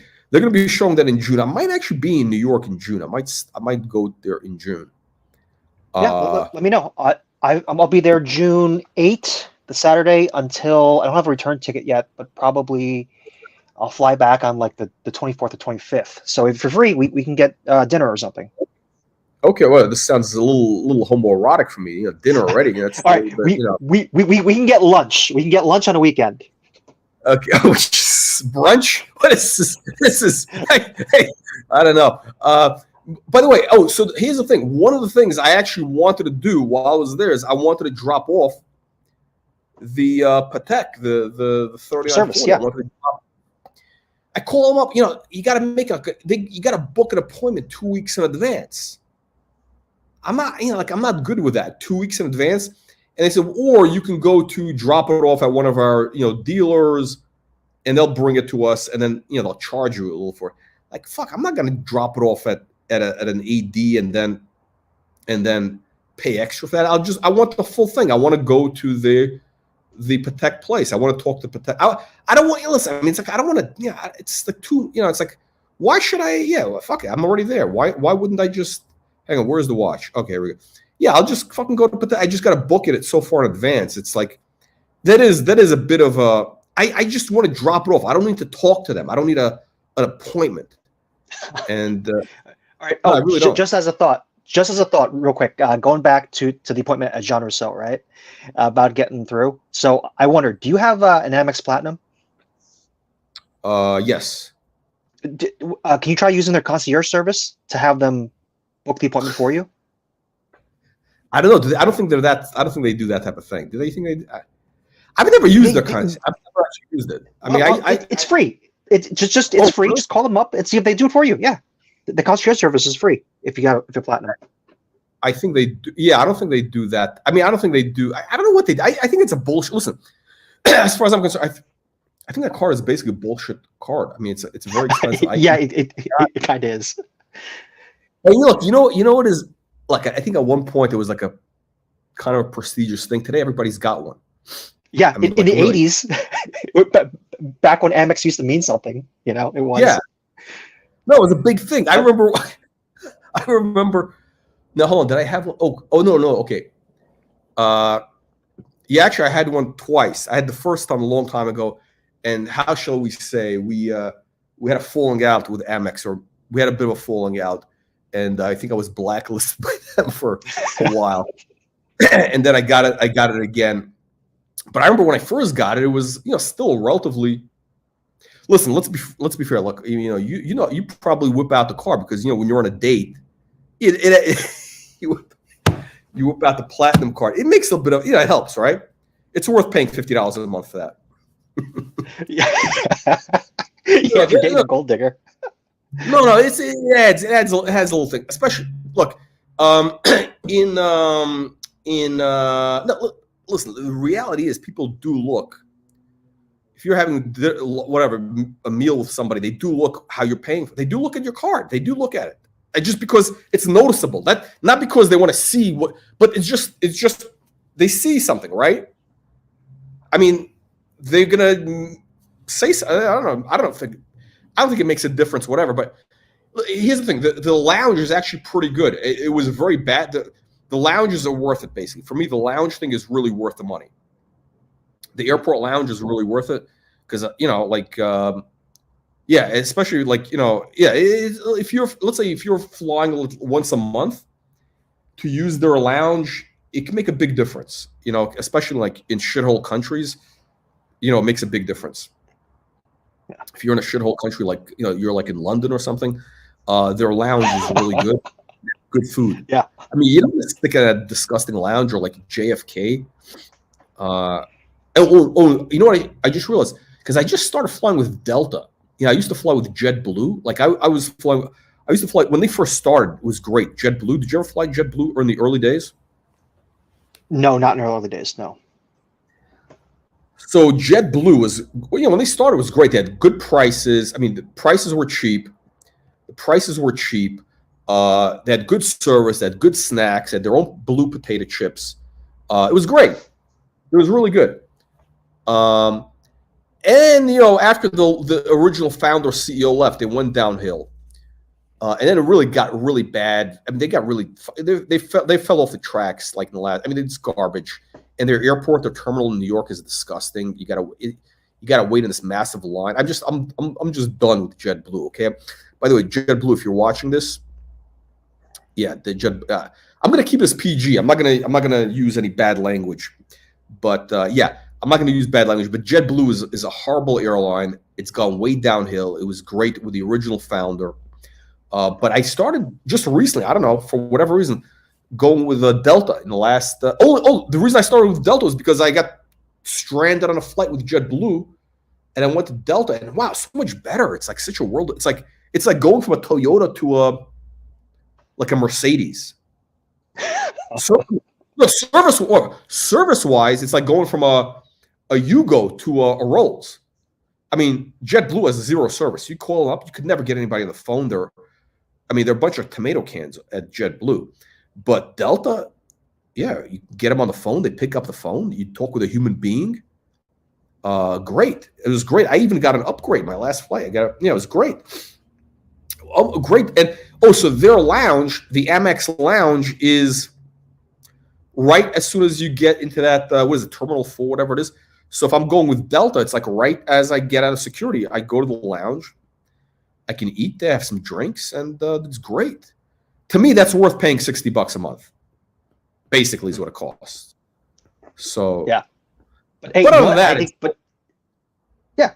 you should take advantage and just ask anyway, right? It's one call. They'll pick up, and then you need to ask them, hey, I need an appointment as Jean Rousseau to get to get my strap taken care of. Can you set me up at a time these days? No. The Jean Rousseau is not a problem, but the Patek, to get that, yeah, I don't want to do the two-way. I think they do that if you have the black card. The black card, they probably will do a certain level, yeah. And I guarantee you, the black card, the Amex black card, Patek will take that call. Yeah, that call they will take. A platinum card, like everybody's got. I mean, like there's brokesters with platinum cards. Yeah. What is platinum is the new like Rolex Submariner, basically. That's what it is. It's a basic card now. It's basically but the black card, that's the real card. Because you gotta there, you have to, and they do give you, I think, a very they give you like a real and if somebody calls from Amex Platinum, they when Patek picks up the phone, the lady says, "Hi, this is Cheryl calling from Amex Centurion, whatever, the black card, whatever they say, right? Is a Centurion card or whatever." I guarantee the Patek people take it seriously. They say, "Oh shit, this guy's a heavy hitter." Yeah, because that's you got to be. Okay, but at the end of the day, though, like at the end of the day, you don't know until you ask. Yeah, I'll try it. I'll try. I just don't want to be like, it's like fuck. I don't think they're good for anything. Seriously, I think I called them for one thing or something. I think they're good for nothing. Basically, Amex Platinum is basically good for nothing. And by the way, speaking of Amex, I'll complain about one thing. I actually had that green card, the basic card, and I tried to cancel it, and they keep billing me for it. And they billed me for it. I didn't even know. I never used the card, and I got dinged on my credit because I didn't pay the member charge, the renewal. I didn't know I had, I keep trying to cancel it, and these fucking people in Bangladesh, that's look, when you have the Amex regular cards, they put you on a call to somebody in Bangladesh or the Philippines, whatever. I think with a black card, you talk to an American. I want to talk to an American. I don't want to deal with fucking Filipinos. Like I want to talk to an American who speaks English, not where they do the the whole thing where they repeat whatever you said. They repeat it twice. Oh, you had this problem. Oh, so let me. They repeat whatever you said back. Like so, I don't want to deal with that bullshit. Okay, let's talk real quick, Sylvester. I'm sorry, I got distracted. On Patek. Okay, no worries. My issue with this, and this is what I brought up, is Stallone. He bought this watch, which is it's an application piece, right? So like, they don't give it to anybody, right? You gotta go through like an interview process. I don't even know what the process is. I'm sure they gotta he says he had to speak to the chairman or whatever. I don't know, but it's a process, right? They don't give these to like every crayon eater. And he goes through the thing. He writes a check.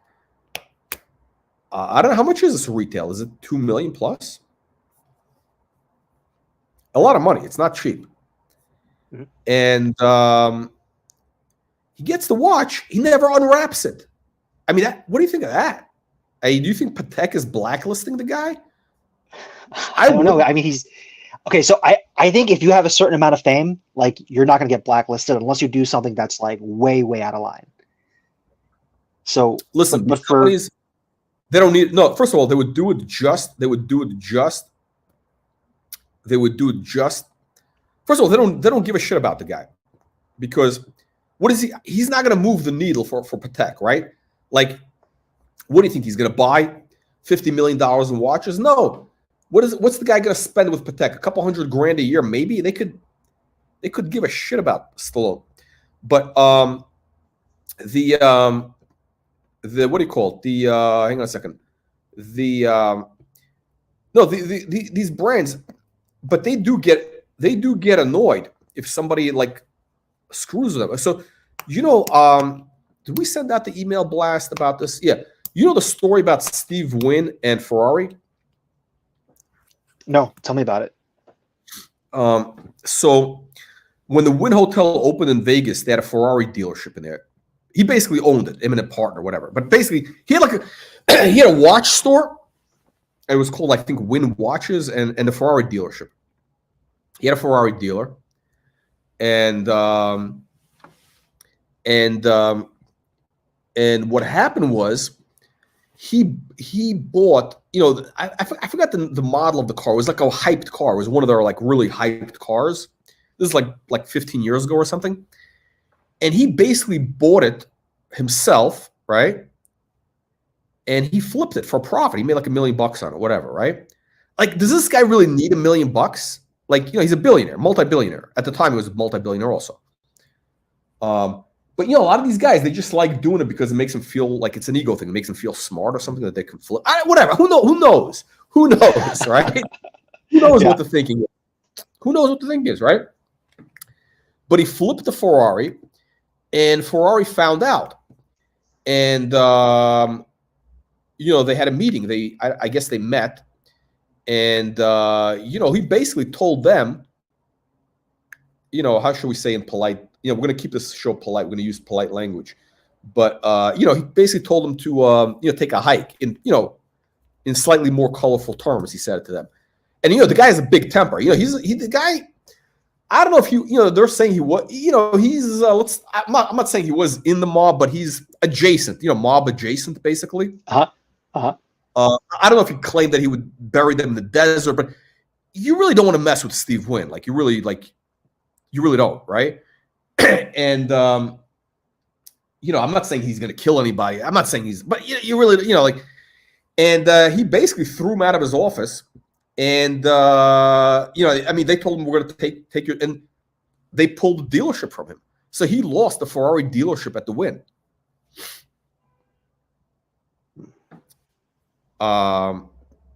Yeah, he lost the Ferrari dealership at the win because he flipped Ferrari to make a little money. I think for Stallone, he for sure is black because this is so public. Look, Patek, they don't want to deal. They don't want to deal with. I mean, really, the reality is, I think they really do believe that they want to deal with real, watch collectors. They really take themselves seriously, right? Mm-hmm. Their watches are in demand. They don't have any cash flow issues, and I think that for Patek, they want this watch to go to a guy who's going to wear the watch. They really want somebody to wear the watch, and for it, they don't want it to go to investors. They don't want people putting these in bank safes. And let me tell you something, because they're really watch makers at heart, right? I mean, can you imagine a guy spent a year making, I don't know how long it takes to make this watch. It's not a week. It takes, and I don't think they use the little Chinese kids. I think they got like, Swiss people, like older Swiss, like, guys who are doing this for 30 years, white-haired Swiss guys. And those guys really take pride in their work. They really do. Can you imagine you're a 60-year-old guy, you're making watches 30 years, and you see something like this? You spent a year making this watch. You put a year of your life into making this watch, and this piece of shit, Hollywood piece of shit, is putting in never even wore it, and now he's going to try to flip it to make money. How do you think he feels about that? Oh, terrible. Yeah. Kind of just like, he just threw away, like a year, whatever, 2 years worth of work. Exactly. Yeah, it's his life's work. And let me tell you, and by the way, the family, I mean, it is a family business, right? They really do care. I mean, not to be like, they really do care about these, especially, I don't want to say, they care about their workers. No, they do care about their really high-end watchmakers, because those guys are hard to replace, right? You don't just run an ad on, LinkedIn or something. Hey, hiring watchmakers, right? So they don't want a guy to get demoralized. Can you imagine that? I mean, a guy spends a year making a watch, and because he's being told that, it's going to be worn by this famous Hollywood actor. The guy was probably all excited. The guy's all excited. He spends a year making the watch, thinking, he's telling his kids, he probably has a family. He's telling his wife and kids, his grandkids, hey, I'm making a watch for Rocky, for Sylvester Stallone, for Rambo. And then the guy never even takes that out of the wrapper. I mean, that's an insult. It really is. By the way, I haven't even gotten started yet. Hang on a second. Let me pull this piece of shit. I'm just telling you, it's an insult. It's an insult. What Stallone did is an insult. It's not like the guy needs the money. What is he going to make, an extra $1 million? And the thing that he's saying, it's like a piece of art. Hey, it's a piece of art. Hey, it's a piece of art. I'm going to keep it in the plastic. I don't even want to take it out of the wrapper. Am I speaking like Stallone? Hang on a second. What is what's the number? What's the number? Patek, Grandmaster Charm. I'm going to play the sound for you. I'm going to play the sound here. Hang on a second.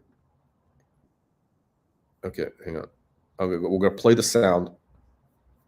We're going to play the sound because this is what Stallone. Here's the thing: when you get one of these watches, the sound is the big deal. You want to hear this. That's the whole point of it.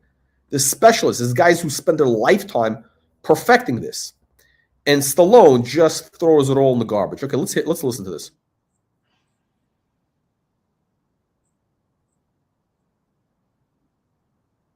Oh wait, do we hear the sound? Okay, here we go. Let's go.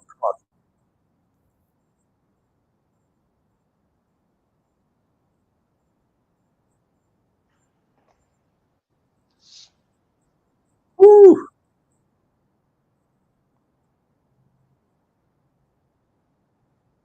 And this piece of shit has to talk over it. Oh shit! Hang on. Until now. button. Barrett, can you see this on the Center screen? of- Is it on the screen? I only have one screen. You see the watch No. on the screen? No, it's not showing up. It's not showing up. Hang on. There you go. Okay, I see it now. I really need. Oh shit! Why didn't you tell me? I don't want to see. This is what we need to see. Okay. Okay, there we go. Let's do it again. Let's do it again. Okay, you see the full screen, right? The whole watch is on the full screen, right? Yes. Okay, let's play it again. Here's the sound. Ready? Here we go. And when combined with minute repetition, will sound the hour, quarter hour, and minute on demand with only the touch of a button at the center of the crown. The combination of grand and petite sonoring and minute repetition has always been considered the ultimate striking complication in watchmaking until now.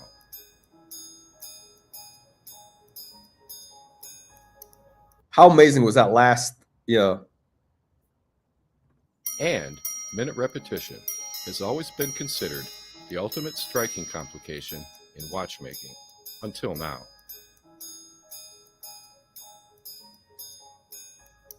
How amazing is that?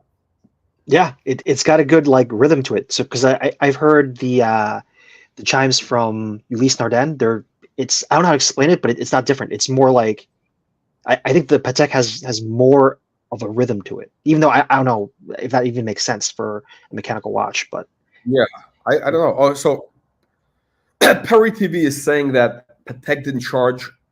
No way. No, they don't. No, I would guarantee he paid. No, guarantee he paid. I guarantee Patek charged Stallone. Tom Brady, maybe somebody bought that watch. But you know what? These companies, they really don't need Tom Brady to wear Tom Brady watch with his name on. Like, he definitely, somebody paid for that. That was not free. I mean, these guys might get certain watches, but they're not going to get a heavy hitter like that. Also, you got to realize a lot of these guys, a lot of these like superstar athletes, like this guy, what's his name, Messi, who's like a world, celebrity world over, global celebrities. These global celebrities, when you're at that like top level, they have like simps. Like there's like simps who pay to take Archie Luxury out to dinner. Yeah, to fly him out somewhere. No, there's like simps out there who give super chats and they pay out to fly Archie Luxury somewhere. There's a couple of guys like that, right? Now, imagine this at that level where there's like some, literally trillionaire who, loves Messi. You're like some Saudi multi-billionaire. You have nothing to do with your money, right? That's, it's almost a curse, right? When you have like, let's say you got $25 million a month coming in, $50 million a month coming in, and you have to do nothing. It's a problem, right? Because what do you do with the money? I mean, it's a problem. It's a quality. I don't know if it's a quality problem, but it is a problem, right? Because you have some expenses, but at some point, you know what I mean?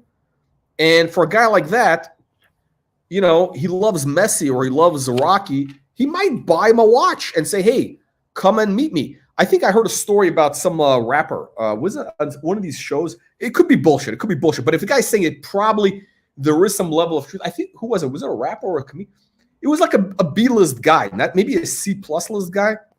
And he said that some guy in Saudi Arabia paid to fly him out there and bought him a Lambo. Was it Kevin Hart? I think it was Kevin Hart said that. Or some guy said that. And I don't think they're making it up. I think he said he bought him a Lambo. He bought something like that, right? But basically, it's that same type of thing. Like there's some simps out there that might pay for this.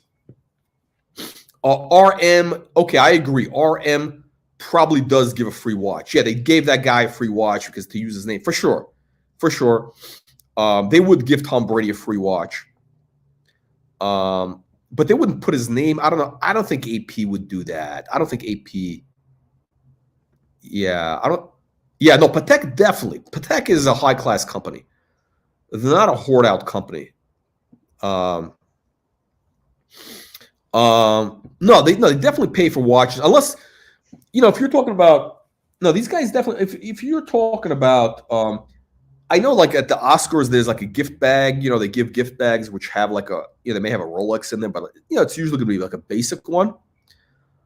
They're not going to give a guy 50,000, maybe like a high end guy something, but they're not going to give a guy $1 million watch. Nobody's going to do that. Because they don't need to.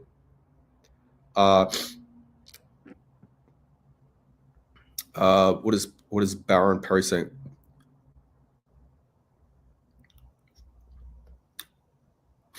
No, I know. I have to disagree. I'm 100% certain he had to pay for it, and now he's going to be blacklisted because Patek doesn't want to see this happening. They don't want to see this. Is like this is like an egregious flip, right? Guy never took it out of the plastic, never heard the sound. So it's like you're insulting the watchmaker, you're insulting the brand. I don't want to hear the story. Oh, it's a piece of art. It's a piece of art. The piece of art is meant to be enjoyed. And by the way, this is an audible piece of art. Not only do you look at it, you wear it, you also have to listen to it. It's almost like going to a concert and plugging up your ears. That's what that is. So yeah, I think Stallone is on the outs. All right, Baron, that's it. We're done. We're wrapping it up. Thank you for joining. Thank you, everybody, for joining. Let's see. Rolex would furthermore productions. What the hell kind of name is that? What the fuck kind of name is that? Can't you come up with a simpler name? Rolex would give Roger Federer. Roger Federer would get whatever he wants. And it's also Rolex, so and he's Swiss. They're not. He's Swiss. Rolex are simps. Swiss.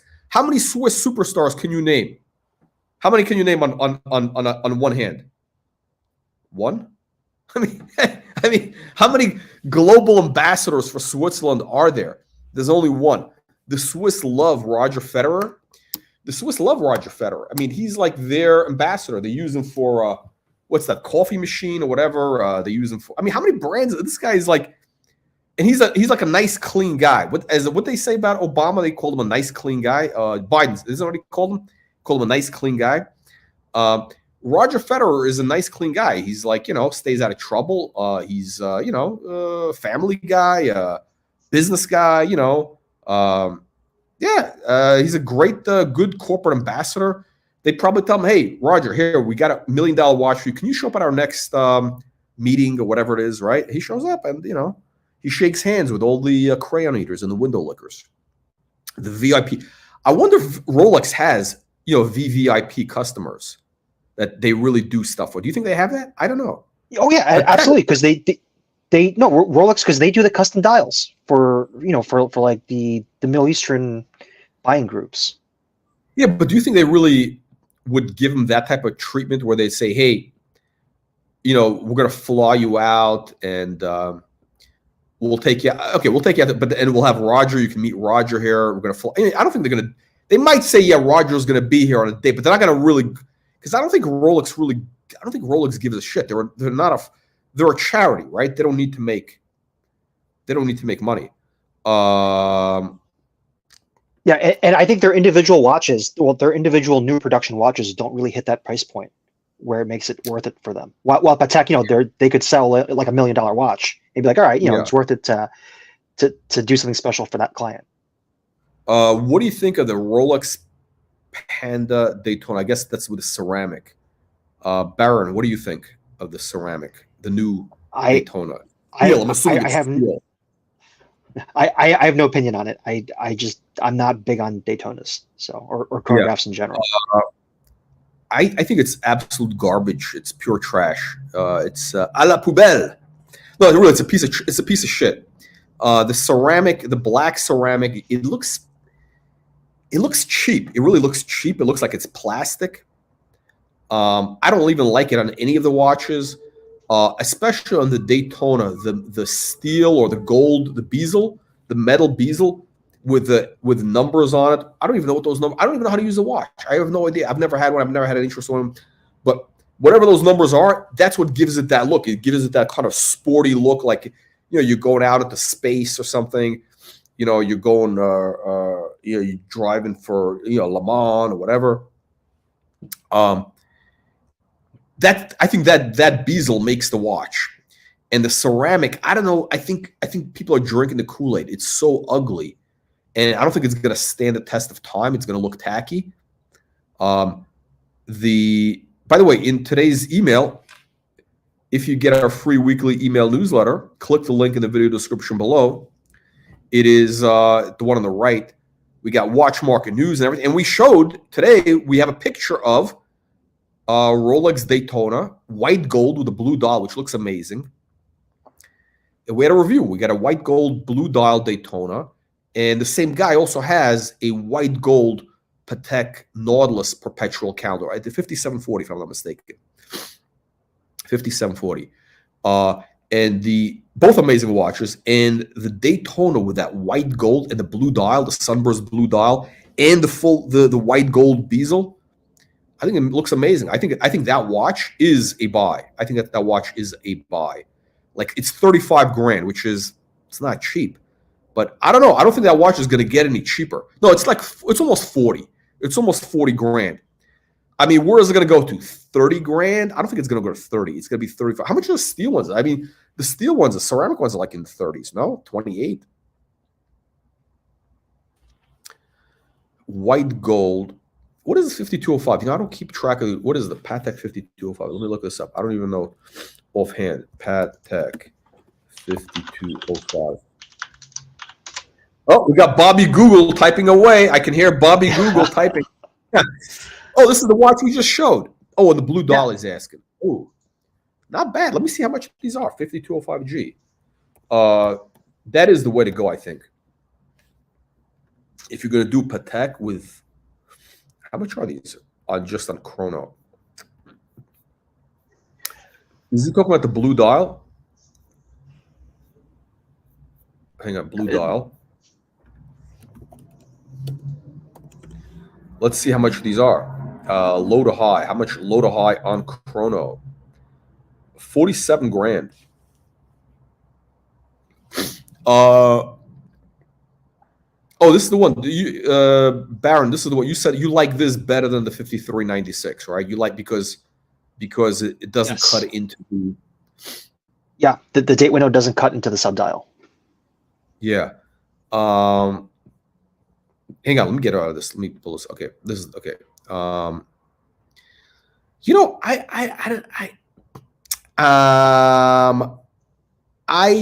think. Look, I don't have any opinion on this watch. I don't like the watch. I don't have any opinion. I think it's kind of.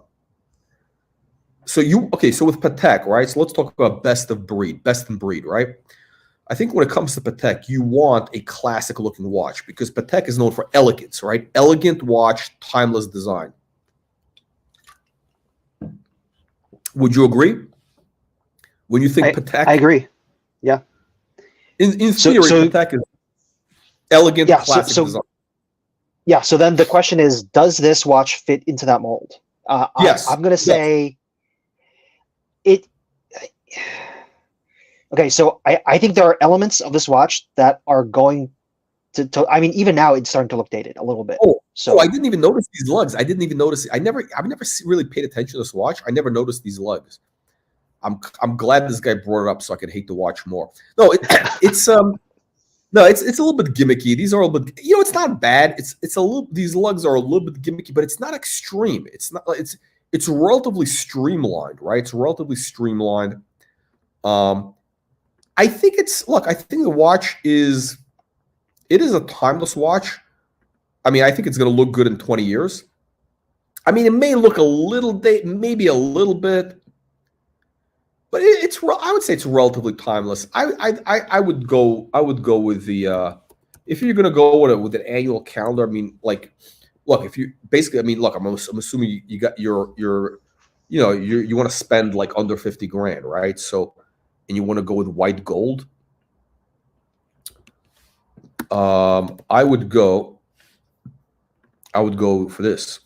I would go. Is this white gold? No, these are. Oh, this is the new one. Oh shit, this is the new one. Oh, this is the new 5396 with the diamond baguettes. That's the one to get. I think that's the one. I think that's a much more. Actually, you know what? I'm sorry, I'm wrong. You know what? I'll tell you the truth. The blue dial, I remember when I had it. It's not as vibrant. It's a little dark. It's a little too dark. It's a little dark. But again, you're comparing. Yeah, the other watch, the 5205, is a bit of a dog. So it's like, which is the lesser dog, right? I think this is rose gold. So no, you want the white gold. Hang on, they make a white gold? Here we go. This is the one. There we go. That's the watch to get. Oh, look at this. This is the.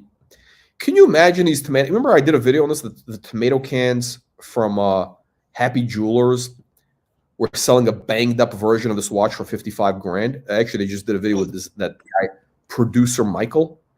Yep, that's what I was gonna say. Yeah, I sell them this watch. I mean, this is the watch because I was looking at this watch like months back. I saw this. I had this on in Miami at the Miami Beach shows with the Adam Menta. He was asking 48. The previous guy, I think, was asking like 47. They couldn't sell it.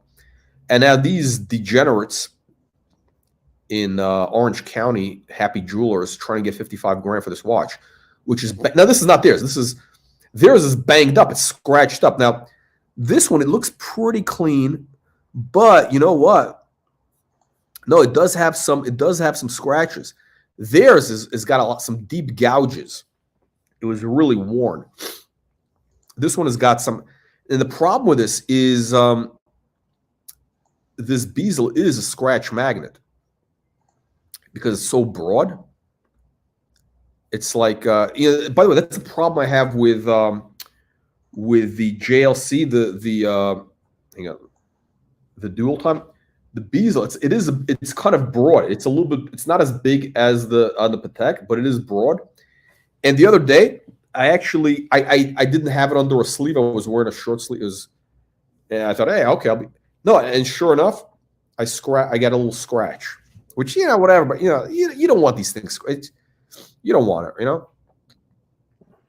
Oh yeah, I agree. This month's newsletter is the Baron Perry knows. Baron Perry knows it's free. Why would somebody not subscribe to this? Crazy. Click the link in the video description below to get. It's not this month. This week's. Yeah.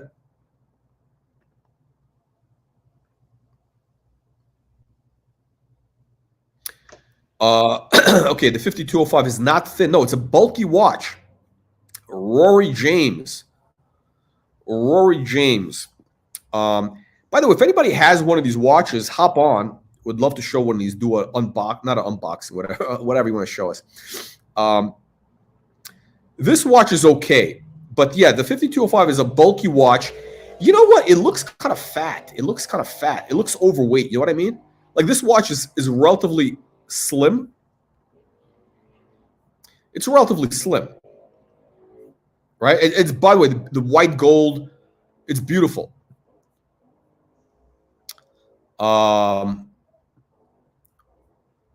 you get these. Yeah, I'm waiting for the price to drop to like under 40 grand. I think it's going to drop to 40 grand, and it's going to be a buy at that price. In China, it's already 44. It could be 40 even. In Japan, it's 47. Yeah. Okay, so what's the other one? 5205, right? Okay. Doesn't the watch look a little bit overweight to you? It looks a little chubby, no? Okay, so it does, but it works with the lugs from the side profile. It works with the lugs. Yeah, it looks a little bit like it's got some junk in the trunk. It really does. It's a little too. I think the way the bezel kind of like domes out, it just looks. I don't know. You know who has that? That tomato can. JJ, the guy you were talking about, the JJ guy, the guy who wears the baseball cap indoors. Yeah. That's all you got to know. That's all you need to know. Look, all you need to know is when you see tomato cans wearing these watches, that's when you got to stay away from it. Why would you want to wear a watch that a guy who wears a baseball cap indoors wears? I mean, that's all you need to know. The guy has no taste. He's got a yellow gold date 40. Who the fuck buys a yellow gold date 40? I mean, you want to get the rose gold. I get that. Sylvester Stallone's got a beautiful one. You get the white gold, yellow gold. I mean, that's a grandpa watch with a silver dial. I mean, this guy's got zero taste. He's got one of these watches. I don't know. I don't see him as a Patek guy either. Like, again, that's what happens when you watch these crayon eating channels like Archie Luxury and you know, the Tim Wright, these the grifter streams. Yeah, you get bad advice. Would you go for the white or rose? Okay. I would, if I were to get one of these watches again, fuck you. Why don't you give a super chat? Then we can answer the question. All right, we'll answer the question. All right, I'll give you the answer because you're talking about a $50,000 watch. So if you want an answer, you got to give a super chat like Baron Neo. Baron Neo, knew before departing Timok, OC at Timmy's stool sample tested for a mental infection. It was only after not tasting anything out of the ordinary that OC decided to steal his channel from him. That's funny. That's actually very clever. The stool sample. Yeah, the groomer. OC, the groomer. The groomer. Now, hey, we're not saying that, you know, he molested. We're not saying that he molested Tim. I'm not saying that there was anything, you know, but he does have he does give off the vibe. He's got the Skechers shoes. The jacket with a built-in pocket square. He's got a built-in pocket square with non-functioning buttonholes that are sewn on. Hang on a second. See, these open, baby. Let me show you. Let me just show you this. Let me show you this. This is what happens. OC, are you watching this? OC, this is what you're supposed to have, and this is not even a good one. This is not even. That's what you're supposed to have, OC. Yeah, that was the weirdest flex. Functioning buttonholes. Yeah. By the way, that was great though. Yeah. All four open. You know, some places actually don't give you all four. They give you this is actually they only give you two. And the excuse they give you, this is the excuse. The excuse, because I had this actually. The excuse, I remember it was Anderson Shepherd. You know, I had a bad experience with the Anderson Shepherd. Highly not recommended. Okay, Anderson and Shepherd, who make suits for King Charles now. I guess they're living on the fumes of, you know, the 1970s or 50s, whatever, 30s. So guy makes a jacket and only the first two buttonholes open. I say, hey man, what's going on with these? How come I'm paying you money here? All four buttons should be working. He goes, oh no, sir. That's He's saying no. The two buttons, the back buttons. He says a gentleman would not have to open the back buttons because it's only, you know, traditionally you did it because to roll up your sleeves makes it easier to roll up your sleeves if you're like, you know, washing your hands or something. Or doing something, but as a real gentleman, wouldn't have to go all the way because they're not really doing manual labor. That's some sort of English bullshit the guy gave me. Yeah, it's just like when you said what for Land Rover, a gentleman doesn't drive in the dark, or drive at night. Yeah, that's the English. They come up with this bullshit. Like, you know, the electronics never worked, right? So people didn't hear the story in the 1960s, I think, or the 70s, the headlights wouldn't work, right? And when people complained to the CEO, his excuse was, a gentleman does not drive after dark. so they called him the Lord of Darkness. The Lord of Darkness. Which is good, right? So Baron Neo, $10 super chat. Yeah, very creepy. That guy's a very creepy guy. Again, very bad taste. Why would you take advice from a guy like what's his name? What is this guy? What the fuck is his name again? JJ. JJ actually, he seems like a nice guy. I don't have nothing against JJ. He actually is, and yeah. No, he's a very nice guy. His taste is questionable. He's kind of buying these kind of hype watches. Yellow gold day. That's a horrible choice. I mean, if he was smart, he'd get the Sylvester Stallone.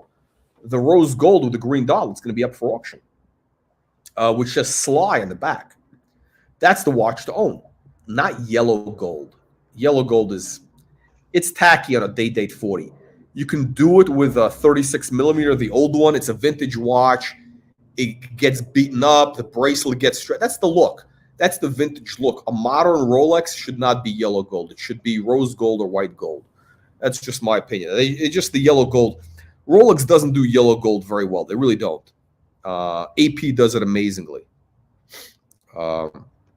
So that is the deal. All right, guys, we're going to wrap it up. Thank you, everybody, for joining. We'll see you all on the next one. Baron, thank you again. And thank you to the Super Chat people. Neo, $10 Super Chat. See you in the next one.